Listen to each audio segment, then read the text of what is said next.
Punjabi radio USA ਸੁਣ ਰਹੇ ਸਾਰੇ ਹੀ ਮਾਣਯੋਗ ਅਤੇ ਸਤਿਕਾਰਤ ਸਰੋਤਿਆਂ ਨੂੰ ਪਿਆਰ ਸਤਿਕਾਰ ਸਹਿਤ ਨਿੱਘੀ ਜਿਹੀ ਸਤਿ ਸ੍ਰੀ ਅਕਾਲ ਸਭ ਨੂੰ ਜੀਆਂ ਨੂੰ ਆਖਦੇ ਹਾਂ। ਸੋ ਤੇ ਪ੍ਰੋਗਰਾਮ ਦੇ ਵਿੱਚ ਆਪ ਸਭ ਦਾ ਨਿੱਘਾ ਸਵਾਗਤ ਹੈ। ਪ੍ਰੋਗਰਾਮ ਲੈ ਕੇ ਹਾਜ਼ਰ ਹੋ ਚੁੱਕੇ ਹਾਂ ਜੀ ਆਪਾਂ ਇਸ ਮੌਕੇ। ਅਪਡੇਟ ਅਮਰੀਕਾ ਮੈਂ ਰਾਜਕਰਮੀਤ ਸਿੰਘ, ਮੇਰੇ ਨਾਲ ਜੁੜ ਚੁੱਕੇ ਨੇ ਹਰਜੋਤ ਸਿੰਘ ਖਾਲਸਾ ਜੀ। ਸਵਾਗਤ ਹੈ, ਸਤਿ ਸ੍ਰੀ ਅਕਾਲ। ਸਤਿ ਸ਼੍ਰੀ ਅਕਾਲ, ਧੰਨਵਾਦ ਜੀ ਆਇਆਂ ਨੂੰ। ਪੰਜਾਬੀ ਰੇਡੀਓ USA ਦੇ ਜਿੰਨੇ ਵੀ ਸਰੋਤੇ ਸਾਡੇ ਸਾਰੇ ਹੀ AM ਸਟੇਸ਼ਨ, FM ਸਟੇਸ਼ਨ, ਘਰਾਂ ਦੇ ਵਿੱਚ ਰੇਡੀਓ ਸੈਟਸ ਦੇ ਰਾਹੀਂ, ਟੈਲੀਫੋਨ ਦੇ ਰਾਹੀਂ, ਫੇਸਬੁੱਕ, YouTube ਤੇ ਲਾਈਵ ਦੇਖ ਰਹੇ ਹੋ, ਸੁਣ ਰਹੇ ਹੋ, ਸਾਰਿਆਂ ਨੂੰ ਜੀ ਆਇਆਂ ਨੂੰ ਤੇ ਬਹੁਤ ਹੀ ਪਿਆਰ ਤੇ ਸਤਿਕਾਰ ਭਰੀ ਸਤਿ ਸ਼੍ਰੀ ਅਕਾਲ। ਸਰੋਤਿਓ, ਅੱਜ ਅਪ੍ਰੈਲ ਦੀ 12 ਤਰੀਕ ਆ, ਦਿਨ ਮੰਗਲਵਾਰ ਆ ਤੇ ਤੁਹਾਡੇ ਲਈ ਸਵੇਰ ਦਾ ਅਪਡੇਟ ਅਮਰੀਕਾ ਪ੍ਰੋਗਰਾਮ ਲੈ ਕੇ ਹਾਜ਼ਰ ਹੋਏ ਆ। ਪ੍ਰੋਗਰਾਮ ਸ਼ੁਰੂ ਕਰਨ ਤੋਂ ਪਹਿਲਾਂ ਸਾਡੇ ਅੱਜ ਦੇ ਸਪਾਂਸਰਸ, ਉਹਨਾਂ ਦਾ ਧੰਨਵਾਦ। ਖਾਲਸਾ ਇੰਸ਼ੋਰੈਂਸ ਏਜੰਸੀ, ਜਿਨ੍ਹਾਂ ਦੇ ਕੋਲੋਂ ਤੁਸੀਂ ਹਰ ਇੱਕ ਤਰੀਕੇ ਦੀ ਇੰਸ਼ੋਰੈਂਸ ਕਰਵਾ ਸਕਦੇ ਹੋ। ਇੰਸ਼ੋਰੈਂਸ ਬਾਰੇ ਪਤਾ ਕਰਨ ਲਈ ਕਾਲ ਕਰ ਸਕਦੇ ਹੋ 408 272 2500 4082722500। Tate Care immigration law firm, immigration ਦਾ ਹੋਵੇ ਕਿਸੇ ਵੀ ਤਰੀਕੇ ਦਾ ਕੰਮ, call attorney J Tate Care 415 909 0503 4159090503। Manjit Singh, Narinder Kaur Kular, Avtar Singh Manzal Clovis, Amarjit Singh Stockton, Nachhattar Singh Sangha Clovis, Satnam Singh, Amarjit Singh Dosanjh Sunnypurewal Yuba City, Paramjit Deol Fresno, Lakhvir Samra Texas, Kamaljit Singh Makhan Daulatpuria Stockton, Onkar Singh Fresno, Major Singh Sidhu, Vinder Dhaliwal, Hardial Singh, Inderjit Dhaliwal Bakersfield, Jassi Gill plumbing ਵਾਲੇ, Ravinder Singh Basra, Talwinder Singh Gill Bakersfield, Harjit Singh Lathrop, Karnail Singh Randhawa Sacramento, Antelope truck stop Burns Wyoming. ਇਹਨਾਂ ਸਾਰਿਆਂ ਦਾ ਧੰਨਵਾਦ। ਜੇਕਰ ਤੁਸੀਂ ਜਾਂ ਕੋਈ ਹੋਰ ਕਾਰੋਬਾਰ ਇਸ ਪ੍ਰੋਗਰਾਮ ਨੂੰ ਸਪਾਂਸਰ ਕਰਨਾ ਚਾਹੁੰਦੇ ਹੋ, ਸੰਪਰਕ ਕਰ ਸਕਦੇ ਹੋ ਨੰਬਰ 408 722 7698 ਦੇ ਉੱਤੇ। ਜੀ, ਅੱਜ ਦੀਆਂ ਖਬਰਾਂ ਪਰ ਆਈਏ ਤੇ ਸਭ ਤੋਂ ਮਾੜੀ ਖਬਰ ਆ ਰਹੀ ਆ ਨਿਊਯਾਰਕ ਤੋਂ। ਨਿਊਯਾਰਕ ਦੇ ਇੱਕ ਸਾਬੇ ਟ੍ਰੇਨ ਸਟੇਸ਼ਨ ਦੇ ਵਿੱਚ ਸ਼ੂਟਿੰਗ ਵੀ ਹੋਈ ਹੈਗੀ ਆ, ਜਿਹਦੇ ਨਾਲ 16 ਜਾਣੇ ਫੱਟੜ ਹੋਏ ਆ ਤੇ ਇੱਕ ਅਨਡੈਟੋਨੇਟਡ ਡਿਵਾਈਸ ਵੀ ਲੱਭੀ ਹੈਗੀ ਆ ਵੀ ਕਿਸੇ ਤਰ੍ਹਾਂ ਦਾ ਹੋ ਸਕਦਾ ਜਿਹਦੇ ਨਾਲ ਜ਼ਿਆਦਾ ਨੁਕਸਾਨ ਹੋ ਸਕਦਾ ਸੀ। ਧੂੰਆਂ ਹੀ ਧੂੰਆਂ ਉਸ ਜਗ੍ਹਾ ਦੇ ਉੱਤੇ ਫੈਲਿਆ ਹੋਇਆ ਸੀ। ਜਿਹੜੇ ਗਨਮੈਨ ਨੇ ਇਹ ਗਨ ਚਲਾਈ ਆ ਤੇ ਉਹ ਇਸ ਤਰ੍ਹਾਂ ਲੱਗ ਰਿਹਾ ਸੀ ਵੀ ਉਹ MTA ਕੰਸਟਰਕਸ਼ਨ ਵਰਕਰ ਹੈਗਾ ਤੇ ਉਸ ਨੇ ਗੈਸ ਮਾਸਕ ਵੀ ਪਾਇਆ ਹੋਇਆ ਸੀ। 8:30 ਵਜੇ ਦੇ ਕਰੀਬ ਮੈਨਹਟਨ ਬਾਉਂਡ N ਟ੍ਰੇਨ ਦੀ ਜਿਹੜੀ ਕਿ 36 ਸਟਰੀਟ ਸਟੇਸ਼ਨ ਤੇ ਸਨਸੈਟ ਪਾਰਕ ਦੇ ਵਿੱਚ ਆ, ਉੱਥੇ ਇਹ ਸਾਰਾ ਕੁਝ ਵਾਪਰਿਆ ਤੇ ਸਸਪੈਕਟ ਨੇ ਜਿਹੜੇ ਬੰਦੇ ਨੇ ਇਹ ਘਿਨਾਉਣਾ ਕੰਮ ਕੀਤਾ, ਉਸ ਨੇ ਗੋਲੀ ਚਲਾਉਣ ਤੋਂ ਪਹਿਲਾਂ ਸਮੋਕ ਦੇ ਜਿਹੜੇ ਇੱਕ ਛੋਟੇ ਛੋਟੇ ਗ੍ਰਨੇਡ ਹੁੰਦੇ ਆ ਉਹ ਚਲਾ ਦਿੱਤੇ। ਉਹ ਤੋਂ ਬਾਅਦ ਫਿਰ ਗੋਲੀਆਂ ਚਲਾਈਆਂ ਤਾਂ ਕਿ ਧੂਏ ਦੇ ਵਿੱਚ ਕਿਸੇ ਨੂੰ ਪਤਾ ਨਾ ਲੱਗ ਸਕੇ। ਸੋ ਕੌਪਸ ਤੇ ਹੋਰ ਜਿਹੜੇ ਸੋਰਸਸ ਉਹ ਇਹ ਕਹਿੰਦੇ ਆ ਵੀ 5 ਜਾਣਿਆਂ ਦੇ ਗੋਲੀਆਂ ਲੱਗੀਆਂ ਹੈਗੀਆਂ ਆ ਤੇ 16 ਜਾਣੇ ਹੁਣ ਅਪਡੇਟ ਹੋ ਰਹੀ ਆ ਇਸ ਟਾਈਮ ਬੁਰੀ ਤਰ੍ਹਾਂ ਫੱਟੜ ਹੋਏ ਹੈਗੇ ਆ। ਉਸ ਸਟੇਸ਼ਨ ਤੇ ਬਹੁਤ ਹੀ ਜਿਹੜੀਆਂ ਪਿਕਚਰਸ ਆ ਤੁਸੀਂ ਦੇਖ ਨਹੀਂ ਸਕਦੇ, ਇੰਨੇ ਖੂਨ ਨਾਲ ਲੱਥਪੱਥ ਹੋਏ ਲੋਕਾਂ ਦੀਆਂ ਹੈਗੀਆਂ। ਸੋ ਉੱਥੇ ਦੇ ਜਿਹੜੇ ਮੇਅਰ ਆ ਉਹ ਵੀ ਉੱਥੇ ਪਹੁੰਚ ਚੁੱਕੇ ਆ ਆਲਰੇਡੀ। ਨਿਊਯਾਰਕ ਸਾਨੂੰ ਪਤਾ ਵੀ ਅਮਰੀਕਾ ਦਾ ਇੱਕ ਏਦਾਂ ਦਾ ਸ਼ਹਿਰ ਆ ਜਿੱਥੇ ਵੀ ਕਹਿੰਦੇ 24 ਘੰਟੇ ਲੋਕ ਸੌਂਦੇ ਨਹੀਂ ਹੈਗੇ। ਮੇਅਰ ਐਰਿਕ ਐਡਮਸ ਨੇ ਇਨਸੀਡੈਂਟ ਦੇ ਬਾਰੇ ਬਰੀਫ ਕੀਤਾ ਹੈਗਾ। ਜੀ ਹਰਜੋਤ ਸਿੰਘ ਜੀ, ਫੱਟੜ ਹੋਏ ਲੋਕਾਂ ਦਾ ਆંકੜਾ ਵੱਧ ਕੇ ਹੁਣ 17 ਤੱਕ ਜਿਹੜਾ ਉਹ ਪਹੁੰਚ ਚੁੱਕਾ ਹੈਗਾ ਆ। 36ਵੇਂ ਸਟਰੀਟ ਦੇ ਉੱਤੇ ਸਬਵੇ ਸਟੇਸ਼ਨ, 4th ਐਵੀਨਿਊ ਜਿਹੜਾ ਬਰੁਕਲਿਨ ਸਨਸੈਟ ਪਾਰਕ ਆ ਉਸਦੇ ਨਜ਼ਦੀਕ ਜਿਹੜਾ ਉਹ ਸੀਗਾ, ਇਹ ਨੇਬਰਹੁੱਡ ਦੇ ਵਿੱਚ ਘਟਨਾ ਵਾਪਰੀ ਆ। 911 ਕਾਲਸ ਜਦੋਂ ਅਫਸਰਾਂ ਨੂੰ ਜਿਹੜੀਆਂ ਉਹ ਪਹੁੰਚੀਆਂ ਤੇ ਉਸ ਤੋਂ ਬਾਅਦ ਦੇ ਵਿੱਚ ਤੁਰੰਤ ਉੱਥੇ ਪਹੁੰਚੇ ਸੀਗੇ। ਇਸ ਹਮਲੇ ਤੋਂ ਬਾਅਦ ਦੇ ਵਿੱਚ ਅਹਤਿਆਤੀ ਤੌਰ ਦੇ ਉੱਤੇ ਜਿੰਨੇ ਵੀ ਲੋਕਲ ਸਕੂਲਸ ਆ ਉਹਨਾਂ ਨੂੰ ਲੋਕਡਾਊਨ ਦੇ ਉੱਤੇ ਕਰ ਦਿੱਤਾ ਗਿਆ ਸੀਗਾ, out of an abundance of caution. ਸੋ ਜਿਸ ਹਿਸਾਬ ਦੇ ਨਾਲ ਦੱਸਿਆ ਜਾ ਰਿਹਾ ਵੀ ਔਰੇਂਜ ਵੈਸਟ ਪਾ ਕੇ ਆਇਆ ਸੀ, ਮਾਸਕ ਉਹਨੇ ਜਿਹੜਾ ਲਾਇਆ ਸੀ ਉਹ ਤਿਆਰੀ ਦੇ ਨਾਲ ਪੂਰਾ ਆਇਆ ਸੀ। ਪਹਿਲਾਂ ਸਮੋਕ ਬੰਬ ਸੁੱਟੇ, ਲੋਕਾਂ ਨੂੰ ਭੱਜ ਦੜ ਜਿਹੜੀ ਉਹ ਮਚਾਈ ਤੇ ਫਿਰ ਉਸਨੇ ਗੋਲੀਆਂ ਚਲਾਈਆਂ। ਕਹਿੰਦੇ ਘੱਟੋ ਘੱਟ 8 ਜਾਣਿਆਂ ਦੇ ਗੋਲੀਆਂ ਲੱਗੀਆਂ ਆ। ਹੋ ਸਕਦਾ ਵੀ ਬਾਕੀ ਲੋਕ ਜਿਹੜੇ ਇੱਕ ਦੂਜੇ 'ਚ ਵੱਜ ਕੇ ਇੱਧਰ ਉੱਧਰ ਸਟੈਂਪੀਡ ਵੀ ਇਹੋ ਜਿਹੇ ਮੌਕੇ ਦੇ ਉੱਤੇ ਜਿਹੜੀ ਉਹ ਹੋ ਜਾਂਦੀ ਆ ਤੇ ਉਹਦੇ ਕਰਕੇ ਵੀ ਲੋਕ ਫੱਟੜ ਜਿਹੜੇ ਉਹ ਹੋਏ ਹੋਣ। ਸੋ ਪੁਲਿਸ ਨੇ ਛੇਤੀ ਦੇਣੀ ਉੱਥੇ ਪਹੁੰਚਣ ਦੀ ਜਿਹੜੀ ਉਹ ਕੋਸ਼ਿਸ਼ ਕੀਤੀ ਆ। ਕਹਿੰਦੇ ਵੀ ਜਿਹੜੇ ਲੋਕ ਉੱਥੇ ਸੀਗੇ ਪਹਿਲੋਂ ਕਹਿੰਦੇ ਵੀ ਉਹਨਾਂ ਨੂੰ ਤਾਂ ਇੱਦਾਂ ਲੱਗਾ ਵੀ ਜਿੱਦਾਂ ਪਟਾਕੇ ਚੱਲ ਰਹੇ ਆ ਫਲੋਰ ਦੇ ਉੱਤੇ। ਇੱਕ ਮੰਟੈਰੋ ਕੰਮਿਊਟਰ ਸੀਗਾ, ਉਹਨੇ ਜਿਹੜੇ ਇੱਕ ਨਿਊਜ਼ ਚੈਨਲ ਨੂੰ ਦੱਸਿਆ, ਕਹਿੰਦਾ ਵੀ ਪਹਿਲਾਂ ਸਾਨੂੰ ਲੱਗਾ ਹੀ ਨਹੀਂ ਵੀ ਇਹ ਗਨ ਸ਼ਾਟਸ ਹੈਗੇ ਨੇ, ਪਰ ਕਹਿੰਦੇ ਜਿੱਦਾਂ ਹੀ ਦੇਖਿਆ ਵੀ ਟ੍ਰੇਨ ਪੂਰੀਆਂ ਦੀਆਂ ਪੂਰੀਆਂ ਧੂਏ ਦੇ ਵਿੱਚ ਲੱਤ-ਪੱਤ ਹੋ ਗਈਆਂ ਆ, ਉਹ ਐਨਗਲਫ ਹੋ ਗਈਆਂ ਆ। ਪੈਸੰਜਰਸ ਨੇ ਪੁਸ਼ ਕਰਕੇ ਅੱਗੇ ਤੱਕ ਜਿਹੜੇ ਹੋ ਗਏ ਤਾਂ ਜੋ ਉਹ ਸ਼ੂਟਰ ਤੋਂ ਜਿਹੜਾ ਉਹ ਬਚ ਸਕਣ। ਸੋ ਲੋਕ ਬਹੁਤ ਜ਼ਿਆਦਾ ਡੈਸਪਰੇਟ ਜਿਹੜੇ ਉਹ ਸੀਗੇ। ਨਿਊਯਾਰਕ ਦੀ ਗਵਰਨਰ ਕੈਥੀ ਹੋਚਲ ਉਹਨਾਂ ਨੇ ਦੱਸਿਆ ਵੀ ਉਹਨਾਂ ਨੂੰ ਇਸ ਇੰਸੀਡੈਂਟ ਦੇ ਬਾਰੇ ਬਰੀਫ ਕਰ ਦਿੱਤਾ ਗਿਆ ਆ ਤੇ ਫਸਟ ਰਿਸਪੌਂਡਰਸ ਆਲਰੇਡੀ ਉੱਥੇ ਪਹੁੰਚ ਚੁੱਕੇ ਆ। ਮਲਟੀਪਲ ਫੈਡਰਲ ਏਜੰਸੀਜ਼ ਇਸ ਘਟਨਾ ਨੂੰ ਮੋਨੀਟਰ ਕਰ ਰਹੀਆਂ ਨੇ। ਸੋ ਇਹ ਸਵੇਰੇ 8:30 ਵਜੇ ਪੂਰੀ ਤਰ੍ਹਾਂ ਮੁਲਕ ਨੂੰ ਹਿਲਾ ਕੇ ਰੱਖਣ ਵਾਲੀ ਇਹ ਵਾਰਦਾਤ ਜਿਹੜੀ ਉਹ ਵਾਪਰੀ ਆ। ਰਾਸ਼ਟਰਪਤੀ ਬਾਈਡਨ ਨੂੰ ਵੀ ਇਸ ਸ਼ੂਟਿੰਗ ਦੇ ਬਾਰੇ ਕਹਿੰਦੇ ਆ ਬਰੀਫ ਕਰ ਦਿੱਤਾ ਗਿਆ ਆ ਤੇ ਉਹ ਮੇਅਰ ਐਡਮਸ ਤੇ ਉੱਥੋਂ ਦੇ ਪੁਲਿਸ ਕਮਿਸ਼ਨਰ ਕੇਚੈਂਟ ਸਵੈਲ ਉਹਨਾਂ ਦੇ ਨਾਲ ਰਾਬਤੇ 'ਚ ਨੇ। ਜੈਨ ਸਾਕੀ ਜਿਹੜੇ ਵਾਈਟ ਹਾਊਸ ਦੇ ਪ੍ਰੈਸ ਸਕੱਤਰ ਆ, ਉਹਨਾਂ ਨੇ ਇਸ ਦੇ ਬਾਰੇ ਜਿਹੜੀ ਉਹ ਜਾਣਕਾਰੀ ਦਿੱਤੀ ਹੈਗੀ ਆ। ਸੋ ਤਸਵੀਰਾਂ ਜਿਹੜੀਆਂ ਹਰਜੋਤ ਸਿੰਘ ਜੀ ਡਰਾਉਣੀਆਂ ਨੇ। ਅਜੇ ਤੱਕ ਆਪਾਂ ਇਹ ਕਹਿ ਸਕਦੇ ਵੀ ਰੱਬ ਦਾ ਸ਼ੁਕਰ ਆ ਕਿਸੇ ਦਾ ਜਾਨੀ ਨੁਕਸਾਨ ਨਹੀਂ ਹੋਇਆ, ਪਰ ਆਪਾਂ ਤਸਵੀਰਾਂ ਜਿਹੜੀਆਂ ਦੇਖ ਰਹੇ ਹਾਂ ਵੀ ਉੱਥੇ ਮੌਕੇ ਦੇ ਉੱਤੇ ਲੋਕ ਇੱਕ ਦੂਜੇ ਦੀ ਮਦਦ ਕਰ ਰਹੇ ਆ, ਖੂਨ ਦੇ ਨਾਲ ਲੱਥਪੱਥ ਨੇ। ਮੈਡੀਕਲ ਸਹੂਲਤਾਂ ਜਿਹੜੀਆਂ ਇੱਕ ਦੂਜੇ ਨੂੰ ਪ੍ਰਦਾਨ ਕਰਨ ਦੀ ਕੋਸ਼ਿਸ਼ ਕਰ ਰਹੇ ਆ। ਕਈ ਲੋਕ ਇੱਕ ਦੂਜੇ ਨੂੰ CPR ਵੀ ਜਿਹੜੇ ਉਹ ਦੇ ਰਹੇ ਸੀਗੇ ਤਾਂ ਜੋ ਉਹਨਾਂ ਦੇ ਸਵਾਸ ਜਿਹੜੇ ਆ ਉਹ ਚੱਲਦੇ ਰਹਿਣ। ਬਹੁਤ ਹੀ ਗ੍ਰਾਫਿਕ ਫੋਟੋਜ਼ ਜਿਹੜੀਆਂ ਆ ਉੱਥੋਂ ਦੇਖਣ ਨੂੰ ਮਿਲ ਰਹੀਆਂ ਨੇ। ਜੀ ਬਹੁਤ ਹੀ ਮਾੜੀ। ਸੋ ਆਪਣੀ ਪੰਜਾਬੀ ਜਿਹੜੀ US ਦੀ ਟੀਮ ਅਰਦਾਸ ਕਰਦੀ ਵੀ ਸਾਰੇ ਠੀਕ ਠਾਕ ਚੜ੍ਹਦੀ ਕਲਾ 'ਚ ਰਹਿਣ। ਜੀ ਕਹਿੰਦੇ ਜਿੱਦਾਂ ਤੁਸੀਂ ਹਰਜੋਤ ਸਿੰਘ ਜੀ ਇਸ ਦੇ ਵਿੱਚ ਇੱਕ ਹੋਰ ਅਪਡੇਟ ਜਿਹੜੀ ਦੱਸੀ ਸੀ ਨਾ, ਅਨਡੈਟੋਨੇਟਿਡ ਜੀ ਜਿਹੜਾ ਇੱਕ ਮਟੀਰੀਅਲ ਮਿਲਿਆ ਆ। ਸੋ ਨਿਊਯਾਰਕ ਪੁਲਿਸ ਡਿਪਾਰਟਮੈਂਟ ਦਾ ਬੰਬ ਸਕਾਡ ਵੀ ਮੌਕੇ ਦੇ ਉੱਤੇ ਉਹ ਪਹੁੰਚ ਗਿਆ ਸੀਗਾ। ਸੋ ਜਿਹੜੇ ਕੰਪਿਊਟਰਸ ਆ ਜਿੱਦਾਂ ਤੁਸੀਂ ਦੱਸਿਆ ਪਹਿਲੋਂ ਵੀ ਉਹਨਾਂ ਨੂੰ ਲੱਗਾ ਵੀ MTA ਦਾ ਵਰਕਰ ਹੀ ਜਿਹੜਾ ਉਹ ਸੀਗਾ। ਕਿਸੇ ਨੇ ਉਸ ਨੂੰ ਬਹੁਤੀ ਅਟੈਂਸ਼ਨ ਜਿਹੜੀ ਉਹ ਪੇ ਨਹੀਂ ਕੀਤੀ ਕਿਉਂਕਿ ਉਹਨੇ ਉਹ ਜਿਹੜਾ ਰਿਫਲੈਕਟਿਵ ਔਰੇਂਜ ਸੂਟ ਹੁੰਦਾ ਆ ਜਾਂ ਰਿਫਲੈਕਟਰ ਉੱਤੋਂ ਦੀ ਜਿਹੜੀ ਵੈਸਟ ਹੁੰਦੀ ਆ ਉਹ ਪਾਈ ਹੋਈ ਸੀਗੀ। ਸੋ ਜੀ ਹਾਲ ਦੀ ਘੜੀ ਕੌਣ ਸੀਗਾ, ਸਸਪੈਕਟ ਕਿੱਦਾਂ ਆ, ਉਹਦੇ ਬਾਰੇ ਕੁਛ ਵੀ ਪਤਾ ਨਹੀਂ। ਉਸ ਦੇ ਲਈ ਹਰਜੋਤ ਸਿੰਘ ਜੀ ਮਿਲਦਾ ਮੈਨ ਹੰਟ ਚੱਲ ਰਹੀ ਆ। ਲੋਕ ਉਸ ਨੂੰ ਲੱਭ ਰਹੇ ਨੇ, ਕੋਸ਼ਿਸ਼ ਜਿਹੜੀ ਉਹ ਕਰ ਰਹੇ ਆ। 36 ਸਟਰੀਟ ਸਬਵੇ ਸਟੇਸ਼ਨ ਦੇ ਉੱਤੇ ਇਹ ਗੋਲੀਬਾਰੀ ਦੀ ਘਟਨਾ ਵਾਪਰੀ ਆ। ਜੀ ਅਗਲੀ ਖਬਰ ਵੱਲ ਚੱਲੀਏ। ਲੋਕਾਂ ਨੂੰ ਗੈਸ ਸਟੇਸ਼ਨਾਂ ਦੇ ਉੱਤੇ ਕੀਮਤਾਂ ਦੇਖ ਕੇ ਜਿਹੜੀਆਂ ਪੂਰੀਆਂ ਤਰੇੜੀਆਂ ਆਉਂਦੀਆਂ ਆ ਤੇ ਪ੍ਰੈਜ਼ੀਡੈਂਟ ਬਾਈਡਨ ਉਹਨਾਂ ਦੇ ਐਡਮਿਨਿਸਟ੍ਰੇਸ਼ਨ ਅੱਜ ਇਹਦੇ ਉੱਤੇ ਵਰਕਆਊਟ ਕਰਨ ਜਾ ਰਿਹਾ ਆ। ਉਹ ਕਹਿੰਦੇ ਆ ਵੀ ਅਸੀਂ ਐਥਨੋਲ ਨੂੰ ਗੈਸ ਦੇ ਵਿੱਚ ਐਡ ਕਰਨ ਦੇ ਲਈ ਕੁਝ ਛੋਟ ਦੇ ਰਹੇ ਹੈਗੇ ਆ। ਬਾਈਡਨ ਐਡਮਿਨਿਸਟ੍ਰੇਸ਼ਨ ਟੈਂਪਰੇਰੀਲੀ ਅਲਾਉ ਕਰੂਗਾ ਗੈਸੋਲੀਨ ਦੇ ਵਿੱਚ 15% ਐਥਲੀਨ ਐਡ ਕਰਨ ਨੂੰ ਜੂਨ 1 ਤੋਂ ਲੈ ਕੇ ਜੂਨ 15 ਦੇ ਵਿੱਚ। ਨਾਰਮਲੀ 10% ਤੱਕ ਇਹ ਜਿਹੜੀ ਆ ਐਥਨਲ ਬਲੈਂਡ ਕੀਤੀ ਜਾ ਸਕਦੀ ਆ। ਐਥਨਲ ਬਾਰੇ ਦੱਸਦੇ ਜਾਈਏ ਵੀ ਐਥਨਲ ਜਿਹੜੀ ਆ ਇਹ ਮੱਕੀ ਤੋਂ ਬਣਦੀ ਹੈਗੀ ਆ ਤੇ ਅੱਜ ਪ੍ਰੈਜ਼ੀਡੈਂਟ ਜੋ ਬਾਈਡਨ ਆਇਓਵਾ ਸਟੇਟ 'ਚ ਵੀ ਜਾ ਰਿਹਾ ਕਿਉਂਕਿ ਆਇਓਵਾ ਦੇ ਵਿੱਚ ਮੱਕੀ ਕਾਰਨ ਜੋ ਆ ਉਹ ਬਹੁਤ ਜ਼ਿਆਦਾ ਹੁੰਦੀ ਹੈਗੀ ਆ। ਇਹ under broad umbrella of biofuels ਦੇ ਵਿੱਚ ਆਉਂਦੀ ਹੈਗੀ ਆ। 2015 federal renewable fuel standard ethanol ਦੇ ਮੁਤਾਬਕ billions of gallon gasoline each year produce ਹੁੰਦੀ ਆ, ਪਰ USA ਦੇ ਵਿੱਚ ਸਿਰਫ 10% ਐਡ ਕੀਤੀ ਜਾਂਦੀ ਆ। 2019 ਦੇ ਵਿੱਚ ਪ੍ਰੈਜ਼ੀਡੈਂਟ ਟਰੰਪ ਨੇ ਇਹ ਕਹਿਤਾ ਸੀ ਵੀ ਅਲਾਉ ਕਰਤਾ ਸੀ E15 ਜਿਹਨੂੰ ਐਥਨੋਲ ਕਹਿੰਦੇ ਆ ਵੀ ਜੀਅਰ ਅਰਾਊਂਡ ਸੈੱਲ ਕੀਤੀ ਜਾਂਦੀ ਆ ਵੀ ਇਹ ਐਡ ਕੀਤੀ ਜਾਵੇ ਪੂਰੇ ਸਾਲ ਗੈਸ ਦੇ ਵਿੱਚ। ਪਰ ਲੇਟਰ ਔਨ ਕੋਰਟ ਨੇ ਇਸ ਨੂੰ ਓਵਰ ਰੂਲ ਕਰ ਦਿੱਤਾ ਸੀ ਤੇ ਬਾਇਓਫਿਊਲਸ ਜਿਹੜੇ ਆ 100% ਕਲੀਅਰ એનર્ਜੀ ਹੈਗੀ ਆ। ਤੇ ਇਹਦੇ ਨਾਲ ਆਮ ਕੀ ਫਾਇਦਾ ਹੋਊਗਾ, ਕਹਿੰਦੇ ਵੀ 10% ਗੈਸ ਦਾ ਜਿਹੜਾ ਪ੍ਰਾਈਸ ਦੇ ਵਿੱਚ ਆਮ ਜਿਹੜਾ ਬੰਦਾ ਹੈ ਜਦੋਂ ਤੁਸੀਂ ਯੂਜ਼ ਕਰਦੇ ਆ ਉਹਨੂੰ ਫਰਕ ਦਿਸੇਗਾ। ਜੀ, ਬਿਲਕੁਲ। ਈਪੀਏ ਨੇ ਜੂਨ ਦੇ ਇਰਦ-ਗਿਰਦ ਇਸ ਦੇ ਉੱਤੇ ਐਮਰਜੈਂਸੀ ਵੇਵਰ ਦੇ ਉੱਤੇ ਫੈਸਲਾ ਜਿਹੜਾ ਉਹ ਲੈਣਾ ਆ।